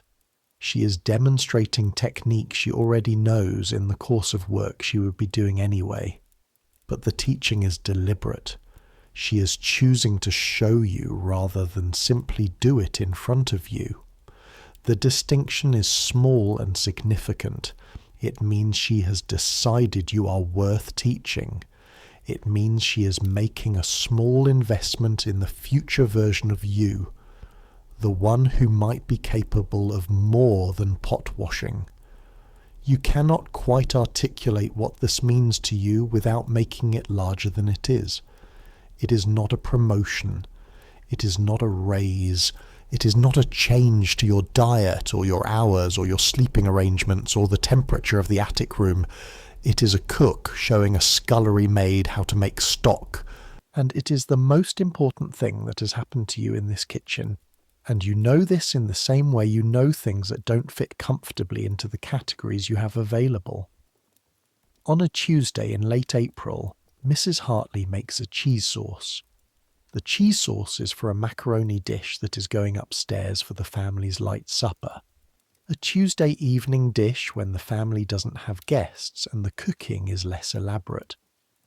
The macaroni is cooked in salted water and then combined with the sauce, a thick bechamel enriched with a sharp cheddar and a little mustard, and it goes into a dish and is bread-crumbed on top and browned under the salamander, the cast-iron device that heats from above and chars the top of a dish without affecting the inside. Mrs. Hartley does all of this, and when the dish is ready she tastes the sauce with a spoon. She tastes everything before it goes up, and then, without turning around, she holds the spoon out toward the doorway of the scullery where you're standing with a half-washed pot. Come here. You come here. Taste that. You taste it. The sauce is thick and sharp and rich, the mustard cutting through the cream of the cheese and the butter, the cheddar giving it a depth that plain bechamel doesn't have. It is not a simple thing. It is a thing made with attention to balance. What does it need? You think about this seriously because the question is serious and the asking of it means something. Salt, you say, maybe a little more, and you try to identify the thing you can feel is slightly missing. Something acid, the mustard's there but something else. Mrs. Hartley looks at you. Lemon, she says. She squeezes a small amount of lemon juice into the sauce, stirs it, tastes it again. Now! She holds the spoon out again. You taste it. The lemon lifts the whole thing. The sauce is complete. Right, says Mrs. Hartley, and the lesson is over and the sauce goes upstairs and you go back to the pot. But you stand in the scullery for a moment with your hands in the water and the taste of the sauce still on your tongue, and you understand something that will take years to fully unfold. That food is not a simple thing. What goes into it is not just ingredients, but thought, and that the thought can be taught, and that you have just been taught a piece of it by someone who didn't have to teach you and chose to anyway. Your hands in the water, the cold and the rough surface of the brush, and the familiar weight of the pot, the sauce on your tongue, lemon and cheese and mustard, the sound of the range, the smell of the kitchen that is always there, the composite smell of 100 meals overlaid, of clean stone and old grease, and today's dinner, and yesterday's stock, and the faint ghost of the bread from this morning. This smell that you carried into the house in November, and now carry inside you, absorbed through 4 months of proximity, the smell that is your life at 14, in this kitchen, in this house. You're going to be here for longer than you thought. This is becoming clear. Not because you've been told, not because anything formal has changed, but because the kitchen has begun to feel like a place that contains things worth learning, rather than just a place that requires things worth enduring. The two feelings coexist and will go on coexisting, you suspect, for a long time. The aching hands and the cold attic and the bread and dripping at 7 in the morning and the sound of Mrs. Hartley's keys and the cheese sauce and the oxtail stew and the Christmas pudding with the coin and the rhubarb in March and the moment on a Tuesday in late April when someone held a spoon out toward you and asked what it needed and waited to hear what you said. You don't have a word for what you're becoming.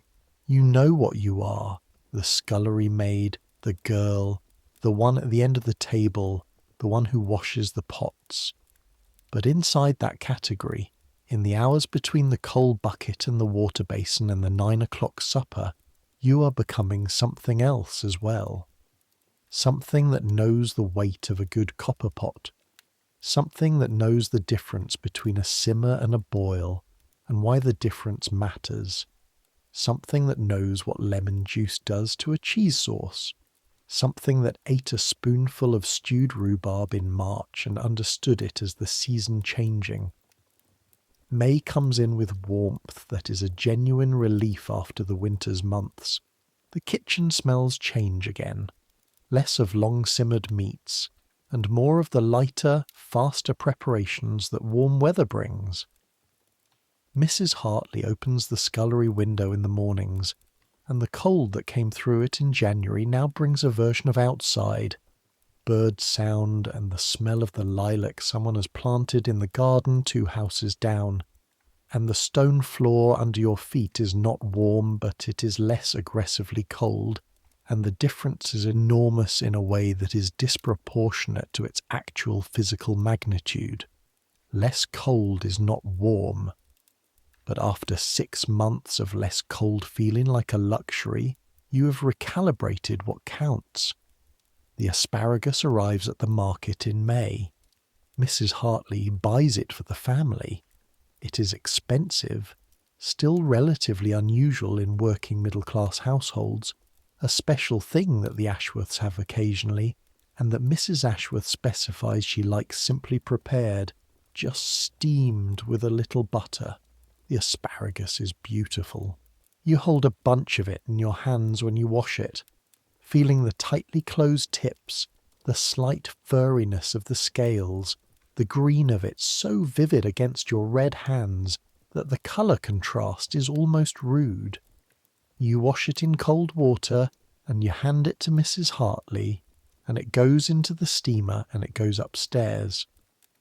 There are the ends of the asparagus, the woody bottoms that are snapped off before cooking, that end up in the scrap bucket and then in the stock pot. The asparagus ends make a stock that smells of spring in a way that is almost painful. You use it, with Mrs. Hartley's direction, as the base for a servant's lunch soup that she makes in 10 minutes at midday on a Thursday. Asparagus end stock with a little cream and some of the old bread made into croutons. It is pale green and thin and tasting intensely of asparagus, and it is, for what it is, extraordinary. The servant's lunch is asparagus soup made from the discarded ends of the asparagus that went upstairs. This is Victorian servant food in its purest form, not the bread and dripping, which is the baseline, not the Christmas pudding, which is the exception, but this, the asparagus ends transformed into soup by someone who knows what she's doing, the discard of the family's luxury made into something real and good by the application of skill and care to materials that cost nothing. The soup tastes of the asparagus is upstairs, the soup is here, and it is, without pretense or apology, enough. The summer comes, and with it the heat in the kitchen, which is a different kind of suffering from the winter's cold, and in some ways worse. because the cold you can layer against, and the cold at least has the grace to diminish near the range. But the summer heat in a kitchen with a range that burns all day in a room with one window and inadequate ventilation is a sustained assault on your ability to function.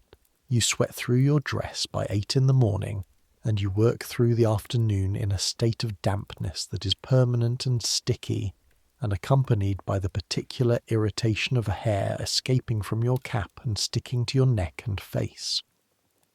Mrs. Hartley's face in August is the same as her face in January in terms of its expression, which is controlled and precise, but the beads of sweat at her temples give her away.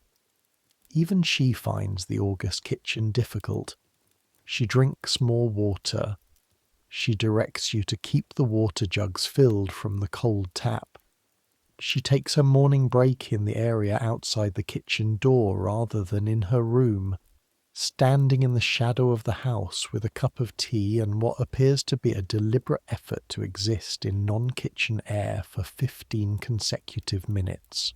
The food in summer is lighter, the meat's less braised and more roasted or simply served cold, and the servants' dinner shifts accordingly. Cold cuts are more frequent. Salads appear in a way they don't in winter. The bread gets eaten without the dripping on hot days, because even the dripping doesn't appeal when you're already warm from the inside. The summer fruit begins to appear. Gooseberries, and then raspberries, and then the cooking plums, and Mrs. Hartley puts them into puddings and jams and preserves, and the kitchen smells of boiling fruit in August in a way that is almost oppressively sweet, the sugar smell competing with the heat smell and occasionally winning. You make your first solo preparation in August. This is the word for it, preparation, which is a smaller and more accurate word than recipe. Mrs. Hartley sends Elsie to the market, and Agnes is occupied with the laundry, which has expanded to enormous proportions in the summer heat, and Mrs. Hartley herself is dealing with a complicated sauce that cannot be left. She says, without turning from the range, "Mary, the potatoes. For the servants' dinner, 15 minutes. You do the potatoes. You know how to do the potatoes because you've been watching someone do the potatoes every day for 9 months. You peel them faster than you could in November, the peeler moving with an economy of motion that your hands have developed independently of any conscious practice, and you cut them, and you put them in the pot with the salted water, and you bring them to the boil and then reduce them to a simmer, and you time them with a kitchen clock. When they're ready, you drain them and you get the butter from the cool shelf. Not much. This is the servants' potatoes, but some. And you mash them with the masher until they're smooth, or almost smooth, because you can never quite get the last small lumps out. And Mrs. Hartley's mash has no lumps, but yours still has a few. And you add a little milk, and you taste it for salt, and you add more salt, and you taste it again, and it is right. You put it on the table. Everyone eats it. Nobody says anything specific about the potatoes except that they eat them. And the fact that they eat them without comment is its own kind of confirmation. In a kitchen, nobody remarks on the potatoes when the potatoes are correct. The potatoes being correct is the minimum standard. You made the potatoes correctly. The minimum standard was met. This should not feel like much. It is technically a very small thing. You mash potatoes for 7 people. Mrs. Hartley has been mashing potatoes for 20 years, but you did it alone, and it was correct, and you ate your own potatoes at the servants' dinner, and they tasted right, and there is a version of pride in this that doesn't have an official name because it's too small for the word pride, but is also too real for nothing. September. You've been here for 11 months now, which means you're almost at the full year, and the full year feels like a threshold of some kind, a line you're approaching that marks the difference between temporary and permanent. Agnes has already begun to treat you as someone with institutional knowledge rather than as the newest arrival, asking you things: where the second stock pot is kept, which day Mrs. Hartley does the weekly market order, whether the Ashworths have particular preferences about the fish on Fridays, and you find that you know these things. The knowledge has accumulated in you without your noticing it accumulating. The way your hands learned the weight of the pots without any specific learning taking place. Just the daily repetition of the same weight in the same hands until the hands know it without being told. On a Thursday in September, Mrs. Hartley invites you to help her with the biscuits. This is different from the stock. The biscuits are something she makes twice a month for the family's afternoon tea. Thin rounds of shortbread with a little lemon zest, baked until they're just turning gold at the edges. She has made them hundreds of times. She makes them precisely. They are one of the things she is known for. You stand beside her at the kitchen table. She shows you the ratio, flour and butter and sugar and the zest, and you make the dough under her direction, feeling the butter being worked into the flour with your fingertips, the way it changes from powdery to something more cohesive, the transformation that happens when the fat coats the flour and the mixture begins to clump. It takes the right amount of time, which is not too long and not too short, and Mrs. Hartley tells you when to stop by saying stop in the voice she uses for facts rather than orders, the voice that means this is simply how it is. You roll the dough, you cut the rounds, you put them on the tin, you put the tin in the oven, and you watch it through the oven door's small window, watching the edges of the biscuits for the first sign of gold, the moment between not quite done and perfectly done that is 3 or 4 minutes wide and that most people miss the first 10 times. Mrs. Hartley tells you when, and you take the tin out, and the biscuits cool on the rack and smell of butter and lemon in a way that makes the kitchen smell briefly like somewhere you'd want to be, for entirely pleasant reasons rather than because your job is here. The biscuits go upstairs for the family's tea, the kitchen portion of the biscuits, the ones that broke at the edges during cutting, the odd-shaped bits, the small rounds from the last of the dough, goes on the kitchen table for the staff. You made these. Your hands made these. The ones upstairs and the ones on the kitchen table, your hands made both. This is the thing you will carry with you. Not the bread and dripping, though you'll remember that. Not the Christmas pudding, though you'll remember the coin.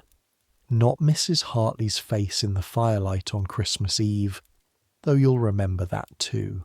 What you'll carry is the specific texture of butter being worked into flour with your fingertips, the moment the mixture changes, the way the oven smells when biscuits are almost ready, the weight of a copper pot, the lemon juice in the cheese sauce, the asparagus end soup, the oxtail stew on a November Tuesday. The food of a Victorian servant is not one thing. It is the bread and the dripping, yes, and the weak tea and the cold attic and the aching hands. But it is also Mrs. Hartley's Christmas pudding, the same as upstairs. It is the rhubarb spoonful in March. It is the biscuit from your own batch, broken at the edge, eaten at the kitchen table in September, while the ones you also made go upstairs to people who don't know your last name. It is the gap between those things, and the gap is wide and it is real, and it is the system you are inside, and inside it you are managing, you are learning, you are making things with your hands that are correct. You are warm enough, fed enough, here enough. In October you will have been at number 14 for 1 full year. Mrs. Crane has mentioned, through the mechanism of mentioning things without directly saying them, that the position of kitchen maid may become available in the spring, when Elsie's plans are what they are. Mrs. Hartley has said nothing about this, but Mrs. Hartley doesn't say things before she's ready to say them. and you are beginning to understand that her silences are as informative as her words, and that the silence around this particular subject is not the silence of something that isn't happening. You'll wait. You've learned to wait in this kitchen, in the same way that you've learned to hold things in reserve. The good things, the asparagus soup, the Christmas pudding, the lemon in the cheese sauce, you hold them as points of light. You keep working. The attic room tonight is the attic room it has been for 11 months. Sloped ceiling, bare boards, the north window that shows the brick wall of the mews. Agnes is asleep already, her breathing the slow rhythm of someone who worked a long day and fell without difficulty into unconsciousness. The sounds of Lonsdale Square come through the window at a distance. A cart, a dog, the far sound of a late carriage on the main road. The church bells from St. Mary's will sound at some point in the night, marking hours you'll be too deeply asleep to count. You pull the thin blanket up. Your hands are slightly better than they were in January, the cold cream helping, though they'll crack again when winter comes. Your back is a familiar complaint rather than a shock. Your feet, which hurt every day, are tonight just feet, heavy and thankful for the horizontal. You close your eyes. The kitchen smells have come up with you again, the way they always do, woven into the cotton of your dress, the ghost of the day's cooking inhabiting the fibres. Today was the chicken stock and the biscuits and the September vegetable soup and the cold mutton from luncheon's leftover joint that went into the servants' dinner with pearl barley and turnip. You can smell all of it if you concentrate. You stop concentrating. The smell is just there, surrounding, familiar. It is the smell of your life right now, your actual life. The life you're living in this house, on this square in this city, 14 years old and turning 15 in November, the scullery maid who knows how to make stock and test dough and time biscuits and taste for salt and recognise the moment between not done and perfectly done. You think about Elsie's apple cake on Sunday afternoons and the feeling of the kitchen being briefly yours. You think about the oxtail stew and the way it tasted of something making the best of itself. You think about the Christmas pudding and the blue flame and the coin that was in your slice and Mrs. Hartley's expression that was almost warm. You think about the asparagus ends made into soup, the discard of someone else's luxury, turned by skill and care to something real. You think about this for a few minutes in the dark and then you stop thinking about anything specific and start to drift. The city doesn't stop. London in 1884 keeps going through the night, the gas lamps in the streets below making no impression on this north-facing window, the sounds of it carrying up through the dark, distant, manageable, the heartbeat of something enormous that you're inside and that is inside you now, accumulated through months of mornings and cold kitchens and the weight of pots and the smell of someone else's dinner going upstairs. You are learning a trade. The trade is called cooking, and it begins, before the cooking, with the cold and the coal bucket and the cracked hands and the bread. It begins in the scullery, in the water, in the watching, in the years of watching before the doing. This is how it has always worked, in kitchens that go back centuries before this one, skills passing from one set of hands to another through proximity and repetition, and the occasional spoon extended toward a doorway with the question, what does it need? Tomorrow the bells will go at 5. The fire will need laying. The coal bucket will need fetching. The water for the family's porridge will need bringing to the boil. The potatoes will need peeling. The scrubbing will not end. And at some point in the kitchen's long day, Mrs. Hartley will make something, and you will watch how she makes it, and the watching will go into the part of you that is becoming a cook, even before you know you're becoming one. And at 9 o'clock there will be bread, and occasionally there will be something more than bread, and it will be, by the standards available to you, enough. The sounds of the city soften, or maybe you're just listening to them differently. The boundary between the world outside and the inside of sleep grows permeable in the way it does when you're genuinely exhausted, when the body decides that consciousness has served its purpose for one more day, and it's time. Centuries will pass. The house on Lonsdale Square will stand for a while and then be divided into flats and then renovated back, and then stand again with its stucco front and its area steps and its basement kitchen that will become a study or a utility room, the range long gone, the scullery sink replaced twice. The green baize door will disappear. The hierarchy it marked will disappear, or will become something else, will reorganize itself into different shapes. The coal hole under the pavement will be sealed. The attic room will have central heating and a skylight. None of it will look or smell like this, like tonight, like October 1884 in a north-facing room, above a house where 7 people's lives are organised round the comfort of 5 other people, and everyone is making the best they can of the materials available. But kitchens will go on. Cold mornings will go on. The smell of something good cooking for someone else will go on, in 100 different forms, in 100 different arrangements of labour and resource and hunger.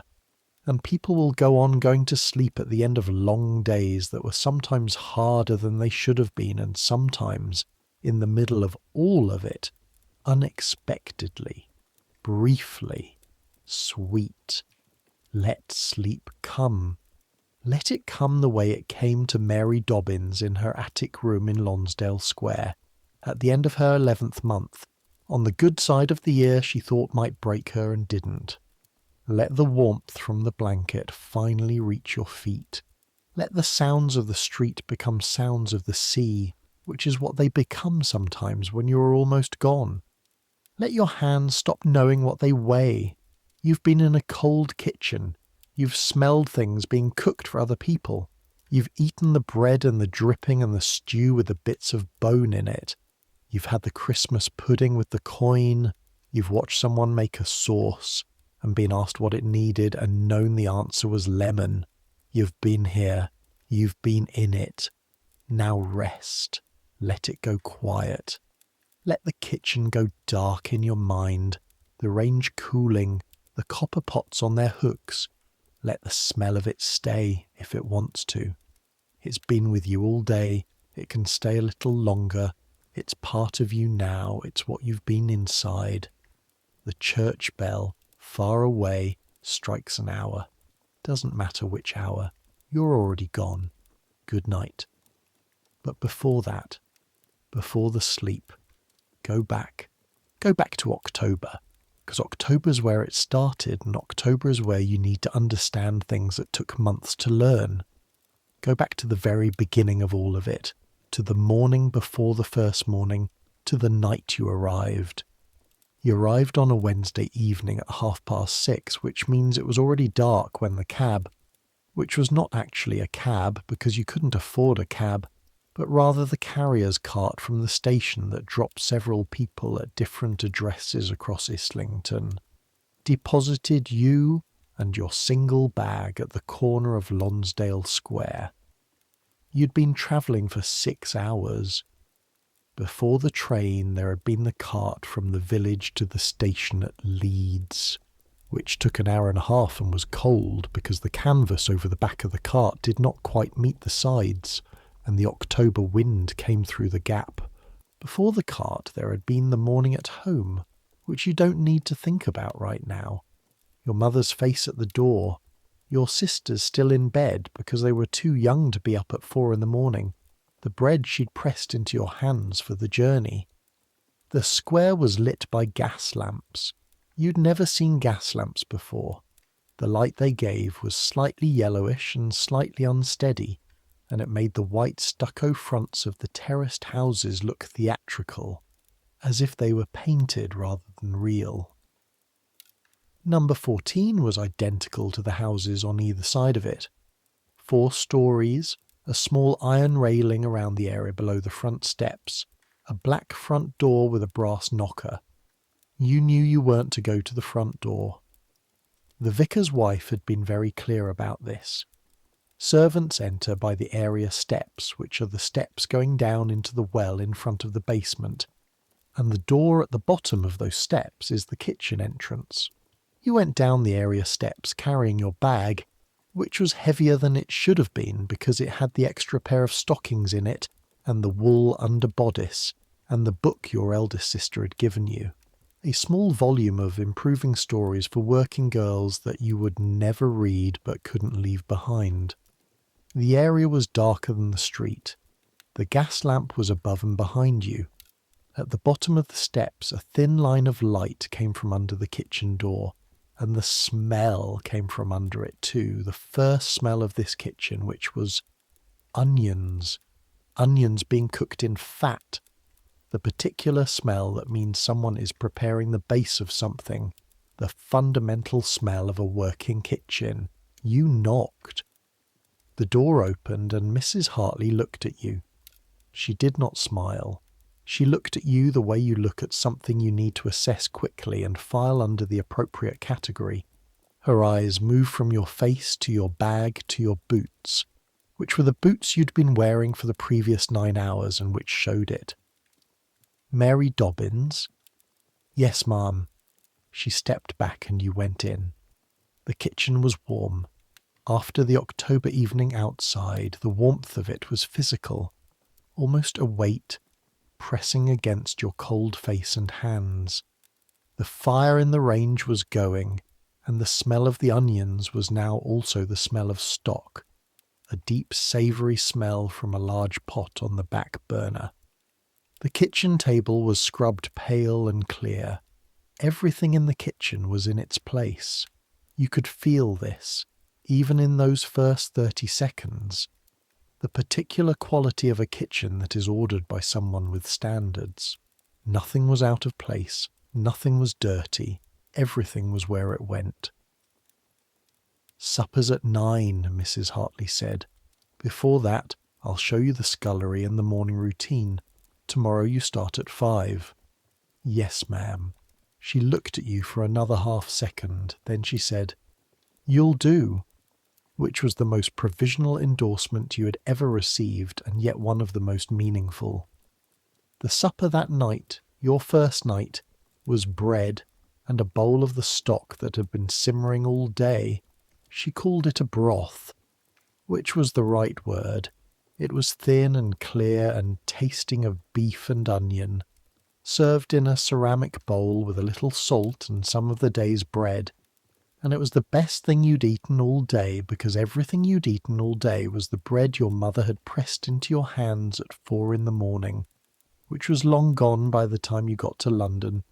The broth was hot and it went into your empty stomach and your cold body absorbed it, and you felt sitting at the end of that long table in your boots that needed drying, and your one dress and your state of total dislocation, something that was as close to all right as you could manage. Mrs. Hartley sat at the head of the table and drank her own broth without making conversation. The kitchen maid, not Elsie, who came later, this was a girl named Dora, who left in December for reasons that were never explained, ate her bread with the speed of someone who has important things to do after supper. The footman, James, who had already changed out of his livery into his ordinary clothes, ate with his elbows on the table and stared at the wall opposite him with the 1,000-yard stare of someone whose legs have been hurting all day and who is saving his remaining energy for the walk upstairs to bed. The housemaids were somewhere else, doing the turn-down service in the family's bedrooms, which was the evening housemaid's final task before supper. You ate the bread and the broth. You looked at the kitchen. You thought, well, here it is. This is where you are now. And then you went upstairs to the attic, to the room that still had Dora's few remaining things in it. A comb on the windowsill, a holy picture above the bed. And you got into the cold half of the bed, and you lay in the dark in London for the first time, listening to the sound of the city that was nothing like any sound you'd heard before. And you were 14, and you were frightened, and you were going to be all right. In November, 2 weeks after Agnes arrived, there was a day that started wrong and got worse and then got complicated. Mrs. Hartley had ordered kidneys from the butcher. The kidneys were to be devilled for the family's breakfast, a dish the Ashworths asked for occasionally, Mr. Ashworth specifically. The kidneys arrived at 7, brought by the butcher's boy who left them in the cold larder and knocked on the kitchen door and collected his payment from Elsie and went away. Mrs. Hartley went to the cold larder to examine them at 7:15 and came back into the kitchen with her face in a particular configuration that you had learned to read as, "This is a problem, and I am dealing with it without showing you how much of a problem it is." The kidneys were not right. What not right meant in this context was that they had been sitting longer than they should have, and had developed, not a bad smell exactly, but a stronger than should be smell, the kind that meant their window was very narrow and they needed to be prepared immediately and perfectly or not at all. Mrs. Hartley prepared them immediately and perfectly. She halved them and removed the cores with a practised flick of the knife and soaked them for 10 minutes in cold salted water. You watched this from the scullery, which had a sight line into the kitchen when Mrs. Hartley was at the main table, and then devilled them in butter and mustard, and Worcestershire sauce and a pinch of cayenne in a very hot pan with the speed and precision of someone who knows that speed and precision are what stand between good and wrong here. The kidneys went upstairs. You washed the soaking bowl and then the pan, which had the caramelised residue of the Worcestershire sauce stuck to its base, in a thin dark film that came off with hot water and the scouring brush after 3 minutes of focused attention. The pan came clean. Mrs. Hartley said nothing about the kidneys. Mr. Baines, coming down after breakfast service, reported that Mr. Ashworth had found them excellent, and would Mrs. Hartley note this for future reference? Mrs. Hartley noted it. Her face did not change. She was already at the range preparing the midday preparations. What you understood, washing that pan, was the invisible labour of the standard. The kidneys were not excellent by accident. They were excellent because Mrs. Hartley had assessed a borderline situation in 30 seconds and executed a solution that required both knowledge and speed, and Mr. Ashworth had eaten his breakfast with no awareness that anything requiring assessment or speed had occurred. The excellent is what arrives. Everything that produced the excellent is what doesn't arrive. It stays in the kitchen. It stays in the pan you're washing. It stays in the hands that made the decision. You scrubbed the pan, and this thought was too large for you at 14, so you put it down and went on scrubbing. But it stayed in you, stored somewhere, waiting for you to be old enough to open it. There was a Sunday afternoon in December, a few weeks before Christmas, when you had time. Not scheduled time. There was no mechanism in this household for scheduling your time, but accidental time, a gap in the afternoon when Mrs. Crane was attending to something on the upper floors, and Mrs. Hartley was in her room with what she described as a headache, but which Elsie said was the same headache she always had on the second Sunday of December, which everyone understood to mean that December was difficult, and Mrs. Hartley needed one afternoon in which the kitchen was not her direct responsibility. Agnes was somewhere. Elsie said she was going to church. You were supposed to be preparing the kitchen for the evening's work. You did prepare it. You laid the fire properly, and you refilled the water containers, and you polished the range, and you swept the floor. And then the kitchen was prepared, and it was 3:30, and Elsie wasn't back, and Agnes wasn't back, and Mrs. Hartley was in her room with her headache, and you were in the kitchen alone. You stood in the kitchen alone. This was unusual. This was in fact unprecedented. You had never been in the kitchen alone, not for more than 5 minutes at a time. The kitchen, when it's yours, even temporarily, even accidentally, is a different place from the kitchen when it belongs to Mrs. Hartley. You're not sure why this should be true. The physical room is identical, but the quality of the room changes when you're the only person in it. The smells are still there, bread and coal and the ghost of yesterday's cooking, and the fire is going and the range is warm and the room is the room. But you're in it differently. You're standing in the centre of it rather than on the edge. You're looking at it rather than working in it. There is a bowl of apples on the shelf by the cold larder door. The apples are for cooking, for the apple tart that Mrs. Hartley's going to make tomorrow. They are cooking apples, small and slightly misshapen, the kind that cost less than eating apples because their sourness makes them difficult to eat raw.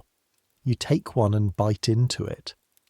The sourness is extreme, face-screwing, enough that you take a second bite, not because the first one was pleasant, but because the second one might be different, and the second one is also not pleasant, but is intensely, specifically sour in a way that makes your mouth produce saliva in a rush.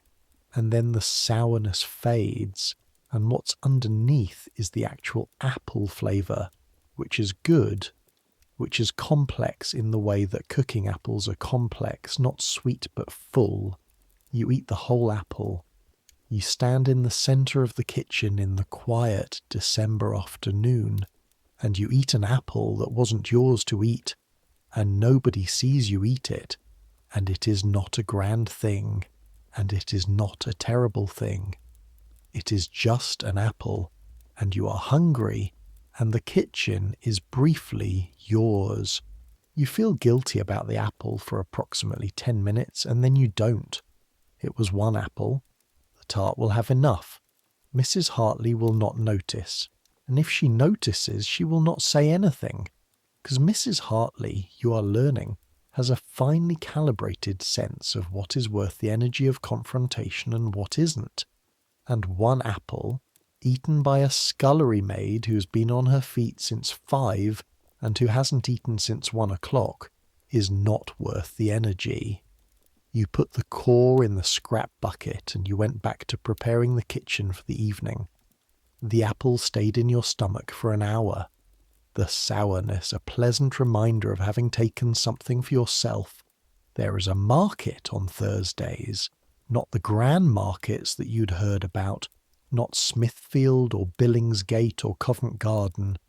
Those require early mornings and specialist knowledge, and the authority to buy in the quantities a serious household requires, which means Mrs. Hartley goes herself, but the street market on the road 2 streets from Lonsdale Square, where on Thursday mornings you go with the small basket and the small amount of money from Mrs. Crane's purse to buy the additional things that the week's main order didn't include, the last few potatoes, the bunch of parsley, the packet of dried lentils for the servants' Friday soup, the bunch of watercress that Mrs. Hartley wants for a dish, and that the greengrocer can't guarantee from the regular order.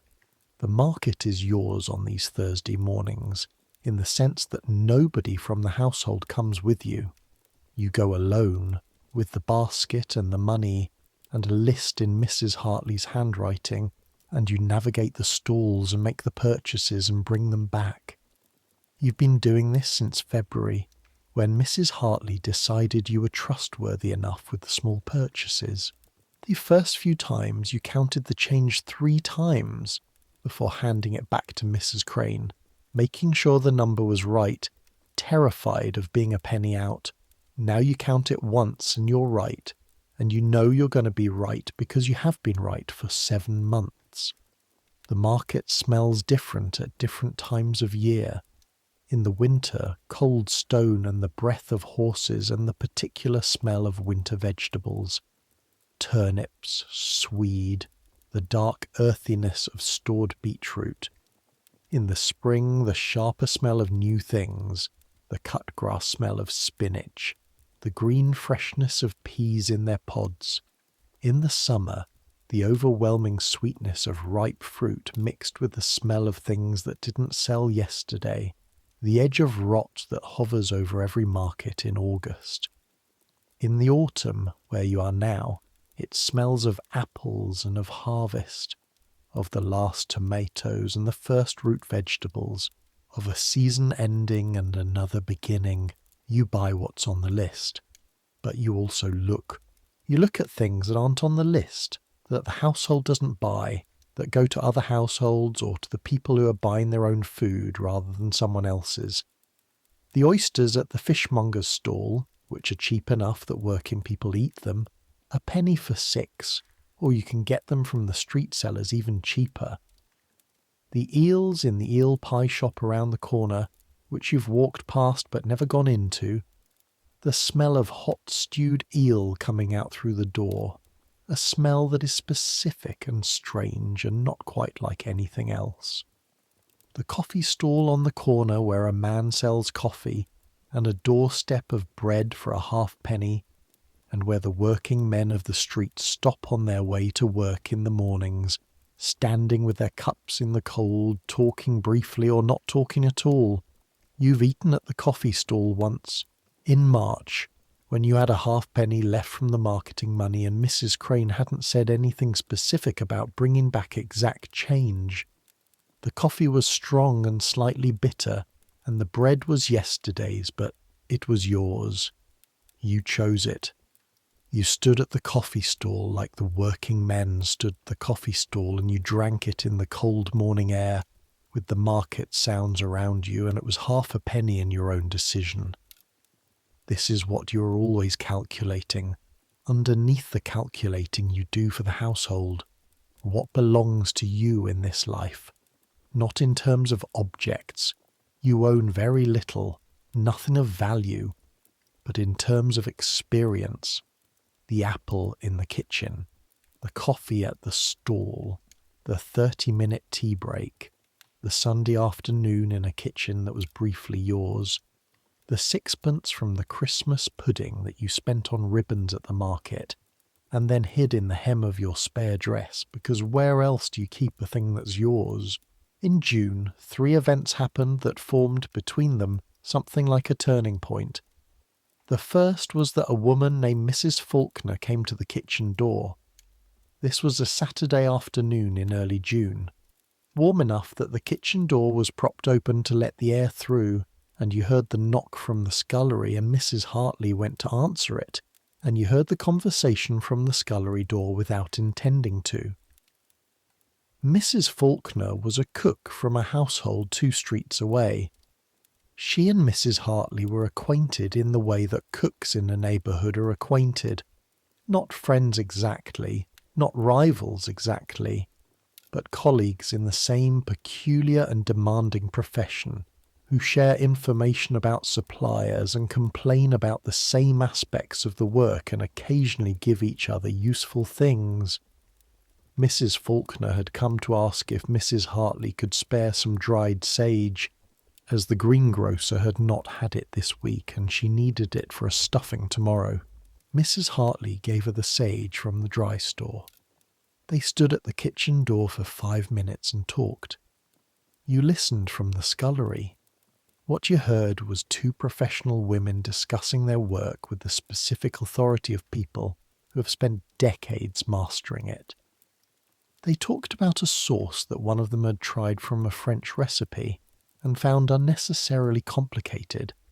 They talked about the price of cream, which had gone up, and what one did about this when the family expected the same quality, and the budget had not gone up to match.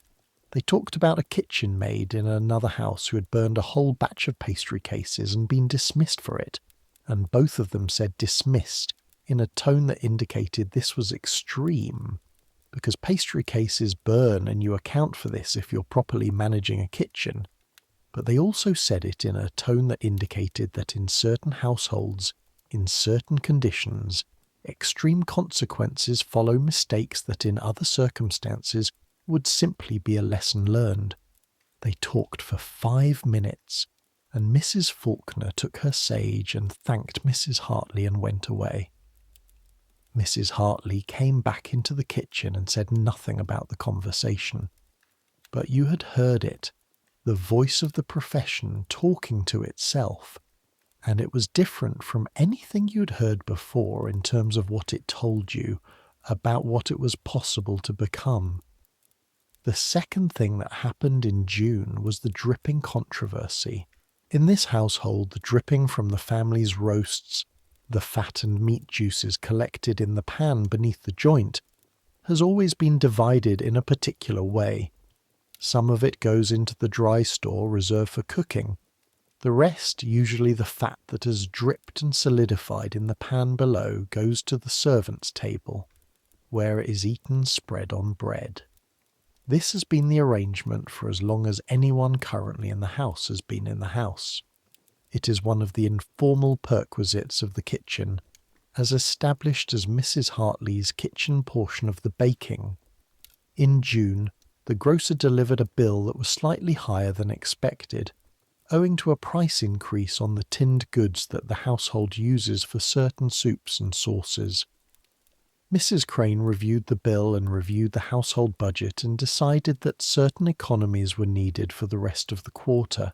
One of the economies she proposed in a conversation with Mrs. Hartley that you were again not meant to hear but again heard from the scullery was that the dripping be sold to the street dripping seller who came round on Mondays, rather than consumed by the servants. The street dripping seller bought kitchen dripping from large households and resold it cheaply to working families, which was a perfectly ordinary arrangement. The economics were clear. The household would recoup a few pence per week.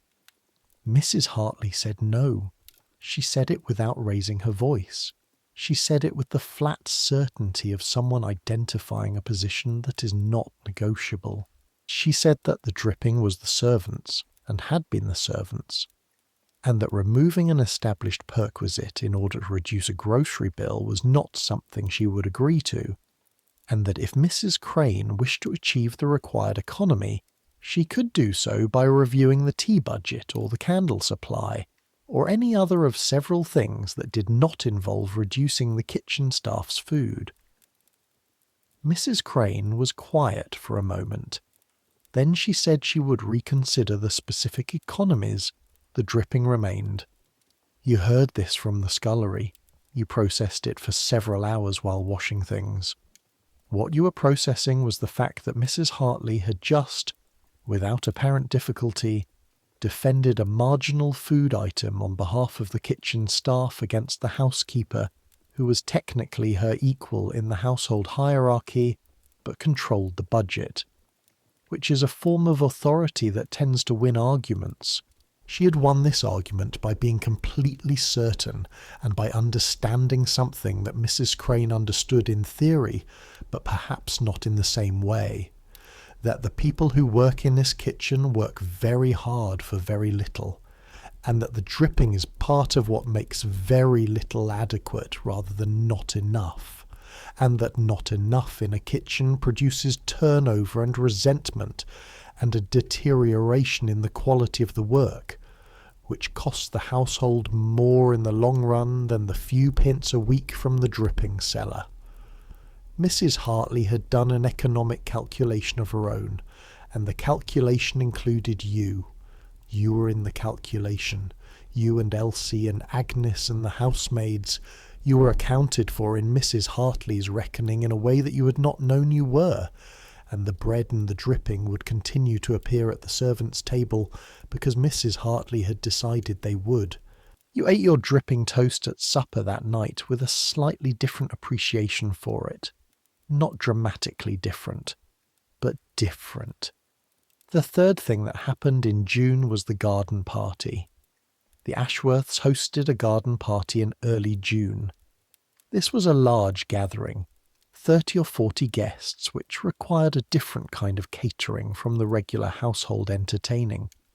Instead of a formal dinner, a spread of cold foods and small pastries, and iced drinks and sandwiches and a table of sweets in the garden. The preparation took 3 days. Mrs. Hartley directed the production of the spread with her usual precision, and the kitchen operated at its maximum capacity. Every inch of the table covered with preparations at various stages, and you were at the scullery sink from before 6 until after midnight for 2 consecutive days. The garden party food was, by design, designed to be eaten while standing and talking and moving between conversations, which means it was designed to be small and elegant and entirely unlike the servants' food in both scale and ambition.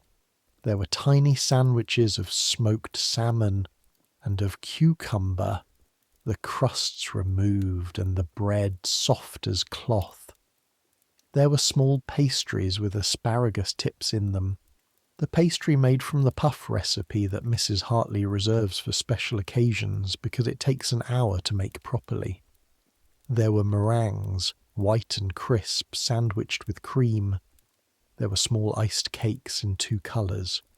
There was a bowl of strawberries, the first of the season, expensive enough that Mrs. Hartley tracked their number, with a bowl of whipped cream beside it. You washed the equipment that produced all of this. You washed the pastry cutters and the rolling pins and the piping bags and the dozens of small tins and the cream bowls and the strawberry hulling knives and the wire racks that the meringues cooled on. You washed them for 2 days. Your hands in June were better than they had been in January, but they were still red and slightly swollen by the end of the 2nd day. And the pastry fat that coated the inside of the pastry tins required hot water and real effort to remove, and the sugar on the inside of the icing bowls crystallized again as it dried and required a second wash. On the evening of the garden party, as the guests were leaving and the clearing up began and the trays came back to the kitchen, there was on one of the trays a small plate of sandwiches that had not been touched, somehow overlooked, set in a corner of the table and not found until the guests were already going. The sandwiches were cucumber and a salmon one sitting on the plate in their pristine state, corners trimmed perfect. Mrs. Hartley looked at them. She looked at you. She looked at Elsie. She said, "Clear the tray," and went to supervise something else. You and Elsie and Agnes ate the sandwiches. They were extraordinary. Not because a sandwich is by nature extraordinary, but because you had spent 2 days making food of this quality and eaten none of it, and the specific contrast between the 2 days of preparation and the 3 sandwiches on the tray was sharp enough to be almost funny. And Elsie said, "Well," in a tone that contained most of what there was to say about it, and Agnes ate 2.5 sandwiches in the time it took you and Elsie to eat your 1 each, and you stood in the kitchen at 9 o'clock in the evening after 2 of the longest days of your working life, and ate a sandwich so soft and precisely made that it almost dissolved, and it was the best sandwich you had ever eaten because everything about the circumstances of eating it had made you ready to eat it. This is what you know now about food and about the eating of it. The circumstances matter. The hunger matters. The contrast matters. The Christmas pudding was the best pudding because of December's weeks of anticipation. The soup made from asparagus ends was the best soup because you'd spent a morning washing the asparagus you couldn't have. The garden party sandwich was the best sandwich because you'd spent 2 days making things you couldn't eat, and then found 3 of them on a tray at 9 o'clock at night, and Mrs. Hartley had looked at them and looked at you and looked away. The food of a Victorian servant is not adequate food made good by pretending it's fine. It is food that is genuinely adequate and sometimes genuinely fine, experienced against a background of genuine want that makes the adequate feel rich and the fine feel transcendent.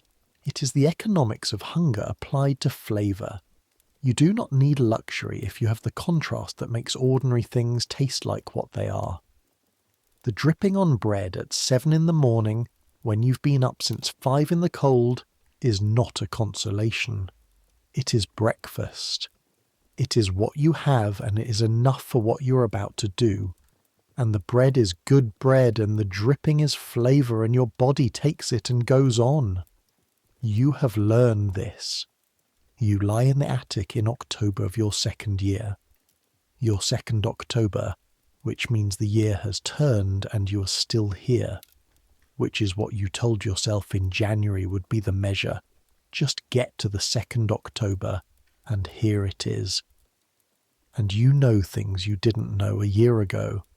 You know them in your hands and your back and the particular ache in your wrists that is now simply a fact of your body rather than a complaint. You know them in your nose, which can identify what is on the range from 2 rooms away.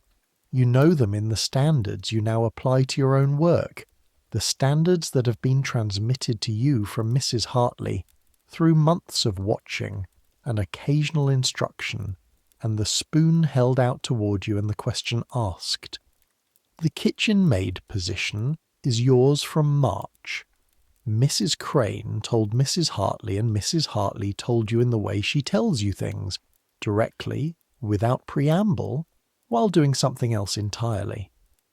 She was at the range when she said it, and she said it to the range rather than to you, which is her way. And then she said, "You'll need to learn the bread properly. We'll start on Tuesday."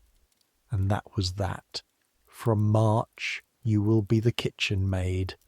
From March, you will have 30 more minutes of sleep than you currently have, and a slightly better position at the servants' table, and a slightly higher wage. And someone else will come to do the scullery. Someone else will come at 14 or 15 from somewhere outside London, with a bag and a letter of character and no idea what they're getting into, and they will stand at the kitchen door in the area and knock, and Mrs. Hartley will open the door and look at them with the assessing look, and they will come inside and smell the kitchen for the first time, and their life will be the bread and the dripping and the cold and the ache in the wrists, and it will be enough because it has to be enough, and because enough is not nothing when you have it after a long day of cold. You'll teach them what you know, not all at once. In the way things are taught here, in passing, through proximity, through watching. The weight of a pot, the timing of biscuits, what lemon does to a cheese sauce. These are the things worth passing on. Outside, London breathes its night breath. The gas lamps flicker at the street's end. Somewhere a dog. Somewhere the beginning of rain on the cobblestones of the square. The particular sound of early rain, small drops tapping at the window. Rain. The window faces north, and the rain comes from the south, so it won't come in. The sound of it is enough. Rain on October cobblestones. The year completing its turn. You completing a turn of your own, your hands at rest. Not in water, not holding anything, just open on the blanket, palms up, cracked at the knuckles and reddened and already, in this still position, beginning to unknit from the day's posture, the held tension of work releasing slowly the way heat releases from a pot that's come off the fire gradually, not all at once. Let the hands go.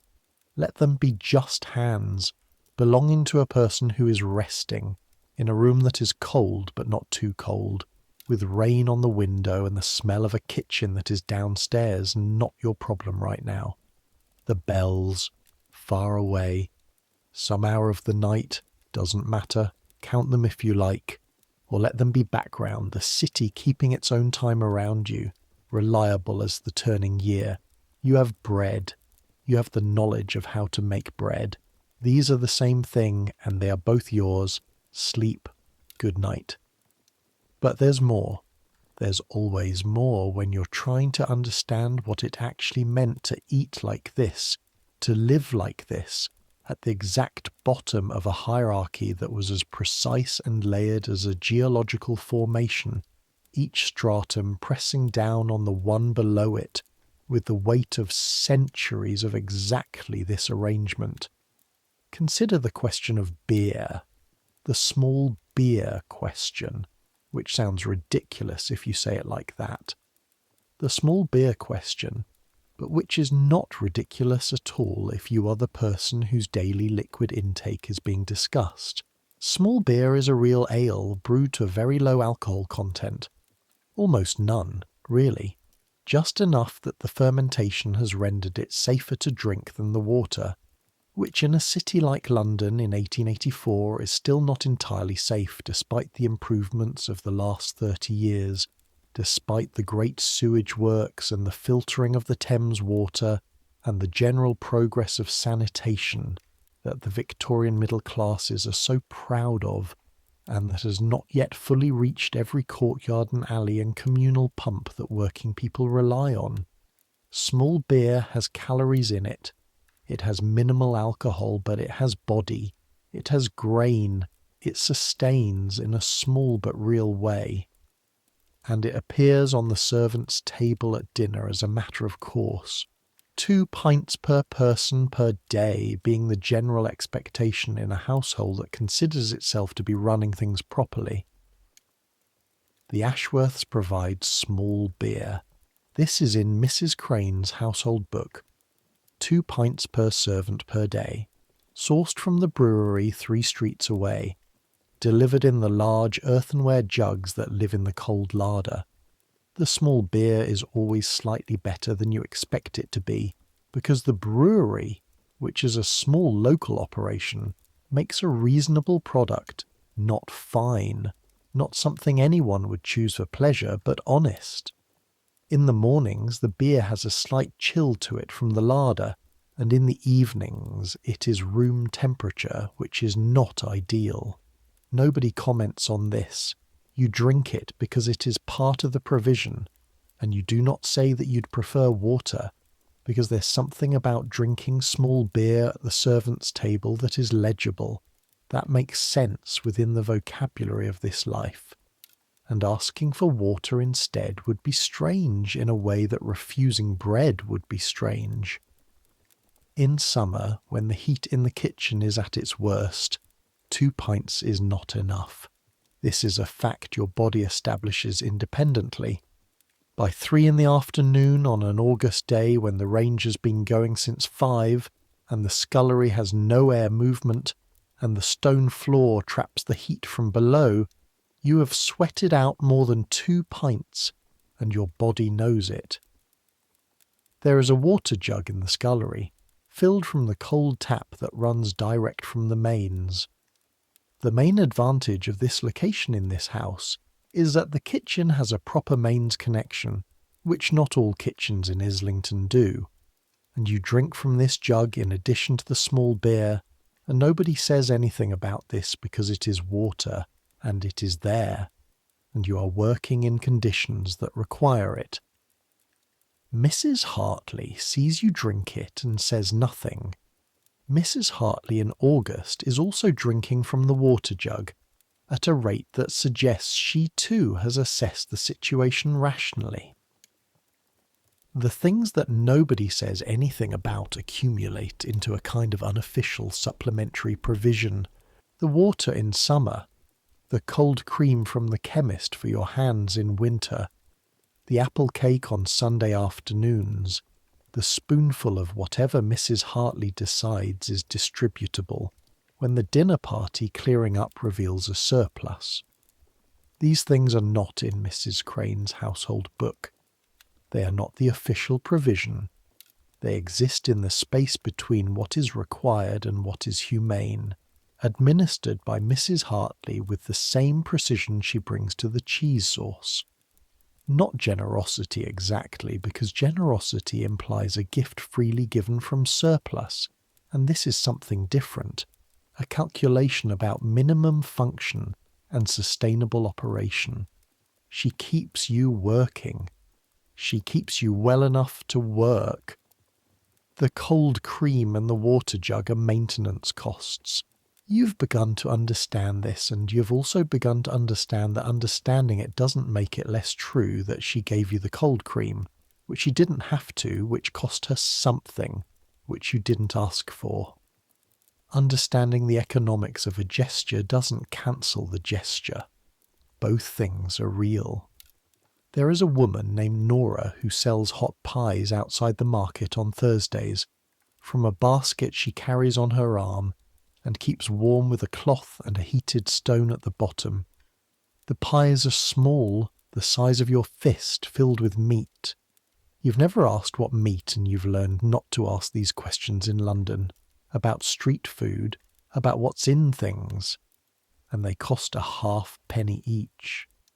The crust is substantial, thick and slightly grey, and made to withstand carrying rather than to be delicate, and the filling is hot and strongly flavoured with onion, and with something peppery that coats the inside of your mouth pleasantly. On Thursday mornings when you go to the market, you sometimes buy one of Nora's pies if you have the halfpenny from your own money, which is the wages Mrs. Crane pays you every Saturday evening, a small sum that represents your whole discretionary existence. The Thursday pie is the most purely pleasurable food you eat in a given week. Not the best, necessarily. The Christmas pudding was better, the oxtail stew was better, the garden party sandwich under those particular conditions was better. But the most pleasurable in the specific sense of being chosen entirely for yourself, purchased with your own money, eaten standing up outside the market in a city that doesn't particularly care what you do. Nobody has provided you the Thursday pie. Nobody expects you to eat it. Nobody benefits from your eating it or is harmed by your eating it. It is the pure exercise of preference, and at 14, in a life that is substantially organised around other people's preferences, this makes the halfpenny pie transcendent in a way that its actual quality doesn't justify. Nora, who is 40-something and has been selling pies outside this market for 15 years, has figured out her clientele with the precision of someone who depends on them. She says, "There you are," when she sees you coming, which she says to everyone but which feels particular each time. She knows you like the pepper ones better than the plain ones. She gives you the pepper one from the warm centre of the basket, from the heat pocket that the cloth creates, so it is hotter than the ones at the edge. This is either the natural result of the basket's physics or a decision she makes on your behalf. You choose to believe it's a decision. The Thursday pie costs a halfpenny and takes 4 minutes to eat, and stays in your stomach until luncheon at 1 o'clock. This is what it does practically. What it does in the category that doesn't have a name, the category of what makes you a person rather than a function, is more significant and more difficult to account for. In July, on a Saturday, which is your afternoon off, not the whole afternoon, the afternoon starting at 2 o'clock, which means you are free from 2 until 8, 6 hours. You go, for the first time, somewhere you've been wanting to go since you arrived in London, and kept not going because of the cost or the time or the vague sense that it required a kind of confidence you were still accumulating. You go to the British Museum. The British Museum is in Bloomsbury, which is not far. 40 minutes walking from Lonsdale Square, which you now know well enough to navigate without thinking about the route. You've walked to the museum past the British Museum twice on errands. You've stood on the pavement outside and looked at the columns of the main entrance, and thought about going in and then gone on with the errand. Today, you are going in. The admission is free. This is the democratic gesture of the Victorian Museum, the great argument that these things, the antiquities, the art, the accumulated material evidence of human civilization, belong to everyone, to the clerk and the scullery maid as much as to the gentleman and the scholar. You walk up the steps and through the columns and into the main hall, and the first thing that hits you is the smell, which is not like any smell you have encountered in your 14 months in London. It is the smell of old things, of stone and slightly dried out wood, and the particular desiccated quality of objects that have been in the same stable dry room for a very long time. It is a cold smell in July, which is remarkable on a day when the street outside was warm enough to feel like summer.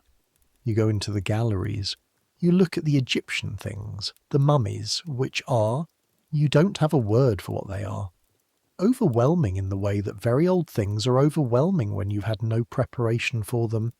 This is a person.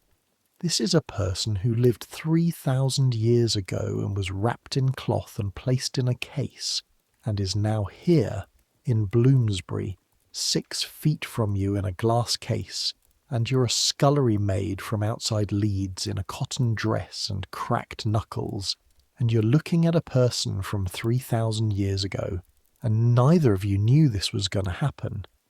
You look at the mummy for a long time.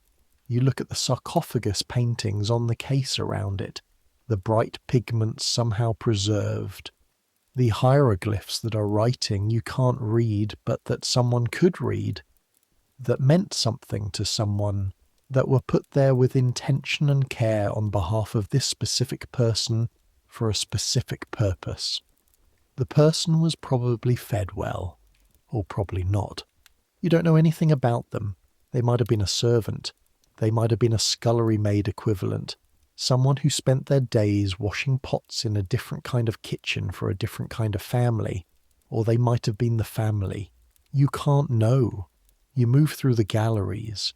You look at the Greek marbles, which are large and cold and serene, in the way that things are serene when they've been taken out of the context in which they were made, and placed in a gallery where they no longer have to mean anything. You look at the Roman coins. You look at the illuminated manuscripts in their cases, the tiny careful lettering of monks who spent years producing these things, illuminating the capital letters with gold leaf and coloured inks, adding small animals in the margins for reasons that must have seemed obvious to the people in that room, and are now simply beautiful in a way that transcends the original reason. You stand in the museum for 2 hours. You do not buy anything, because the museum does not sell things in the way you could afford. You do not speak to anyone because there is no one to speak to.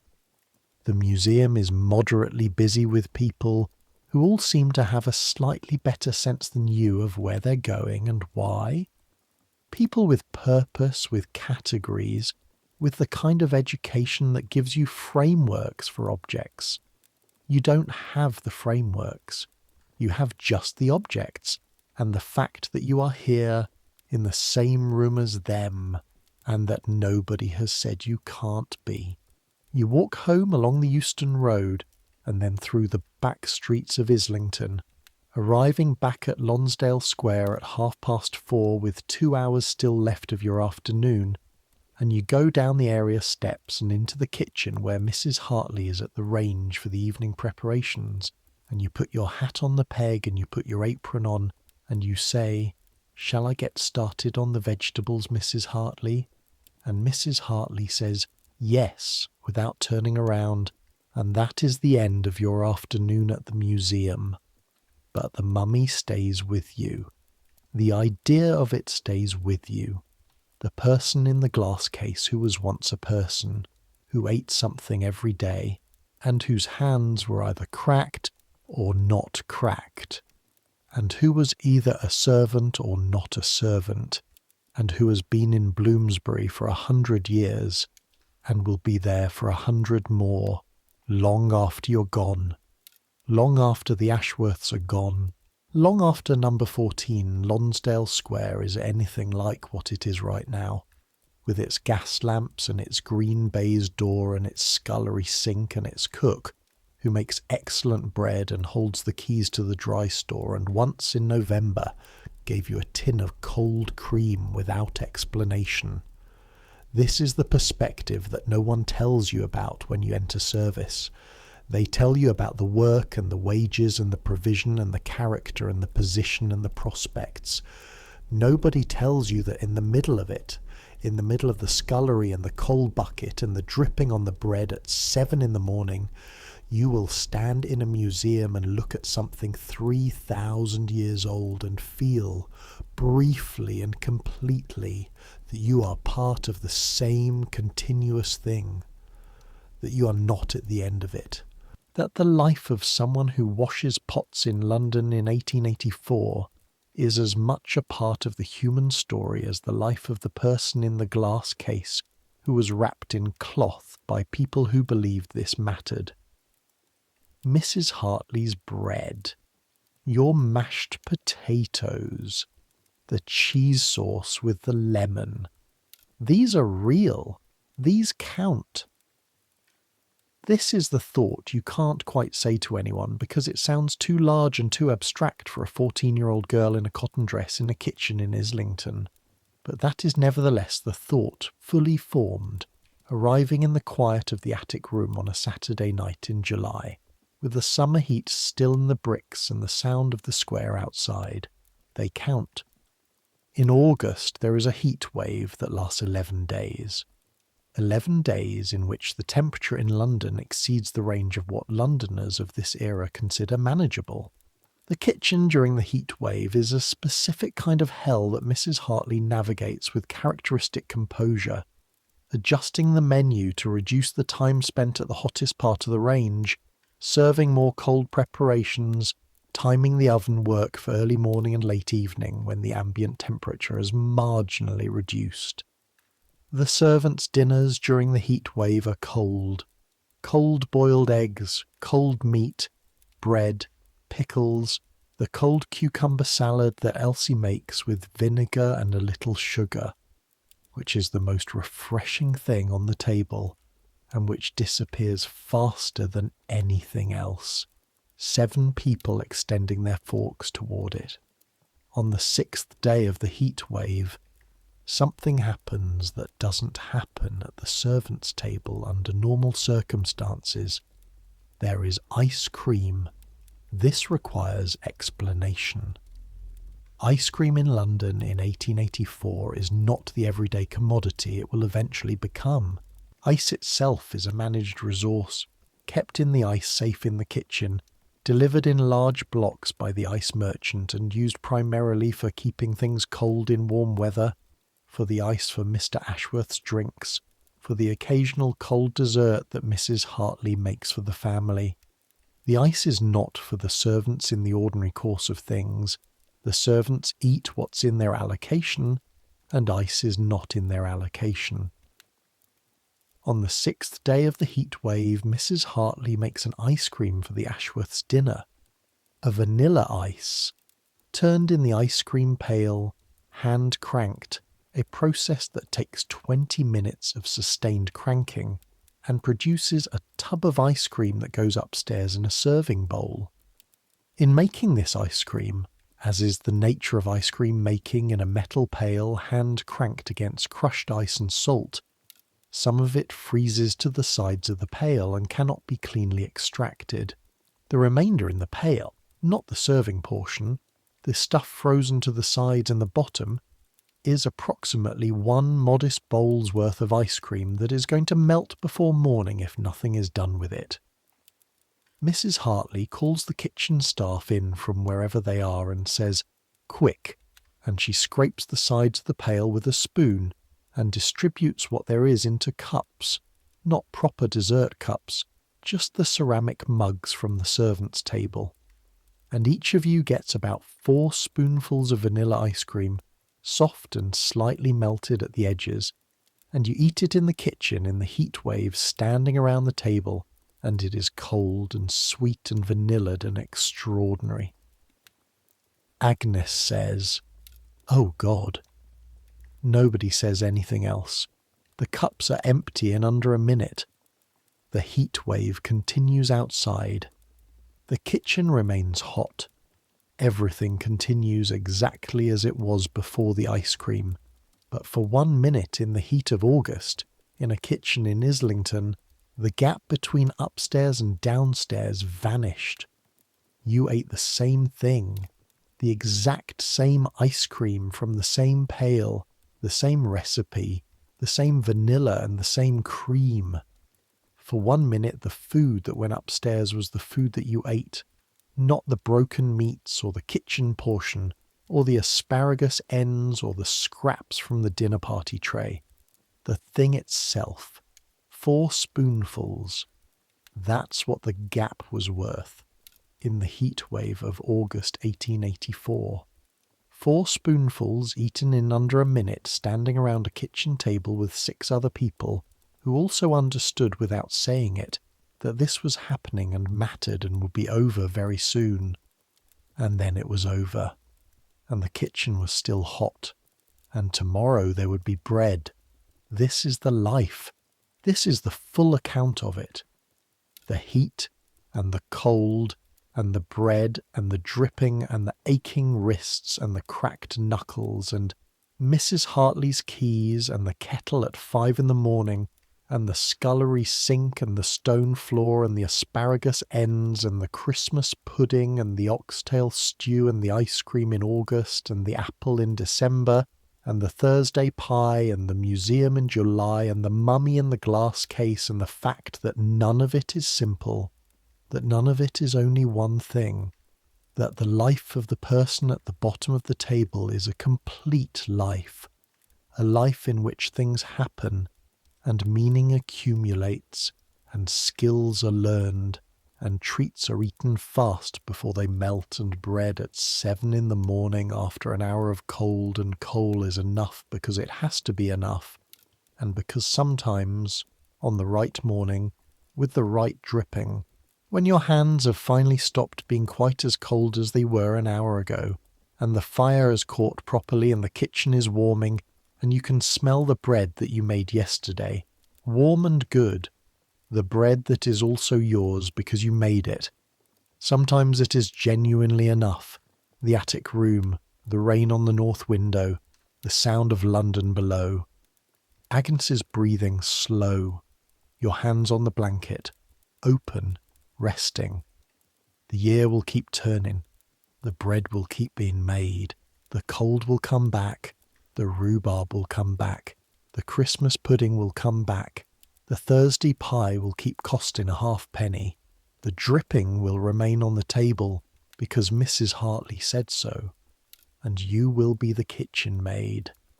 From March. You will know things. You will have learned them in the way that matters, through the body, through the hands, through the thousands of repetitions that make the weight of the pot as familiar as the weight of your own hand. You will teach what you know to the person who comes to the scullery after you, the 14-year-old who arrives at the kitchen door in the dark with a bag and a letter of character and no idea what they're getting into. You will give them the cold cream. You might not say anything when you give it to them. You might just set it on the edge of the scullery sink and walk away, but you will give it to them. This is how it goes. This is how it has always gone. The knowledge and the small kindnesses and the dripping and the bread passed from one set of hands to the next, across the kitchens of a city that never stops eating, that generates its hunger and its plenty simultaneously, that puts one kind of dinner on one table and another kind of dinner on another table 20 feet away, and calls this normal because it has always been normal. It is not easy, and it is not simple, and it is not nothing. It is enough. Let it be enough. Let sleep come for the person who earned it. Let the sounds of London become the sounds of somewhere far away, or somewhere very close, depending on how sleep takes you. Let the cold in the attic be the cold that is always there in October, and always comes through eventually. The cold you have made peace with, because there is warmth under the blanket and warmth in the body from the day's work, and these two things together are adequate to the night. Let the kitchen go quiet in your mind, the range cooling, the fire dying down to embers that will still be there in the morning to start with, so the laying will be quicker. The copper pots on their hooks, the bread in its cloth, Mrs. Hartley's keys on their ring, hanging on the nail in the dry store, hanging still. You have been in it. You have been present in this kitchen, this life, this year of bread and dripping and aching wrists and Christmas pudding and ice cream in August and the museum in July and the Thursday pie and the cold cream and the lemon in the cheese sauce. You have been here in all of it, and it has been all of it, and you have come through it, and tomorrow it goes on. But tomorrow is tomorrow. Tonight is just the rain on the window, and the slow breathing of the person next to you, and the sound of a church bell somewhere in London, striking the hour with the calm reliability of something that has been striking hours in this city for 200 years, and will go on doing so long after this kitchen has been something else for generations. Let the bell ring, let the hour pass. Let sleep take you the way it takes everyone at the end of a long day, the same as it took the scullery maid in the house before this one and the house before that, in the same city, the same cold, the same bread, the same distance between what is cooked and what is eaten. Some things don't change. The hunger doesn't change. The bread doesn't change. The bell, the dark, the rest you've earned. Good night.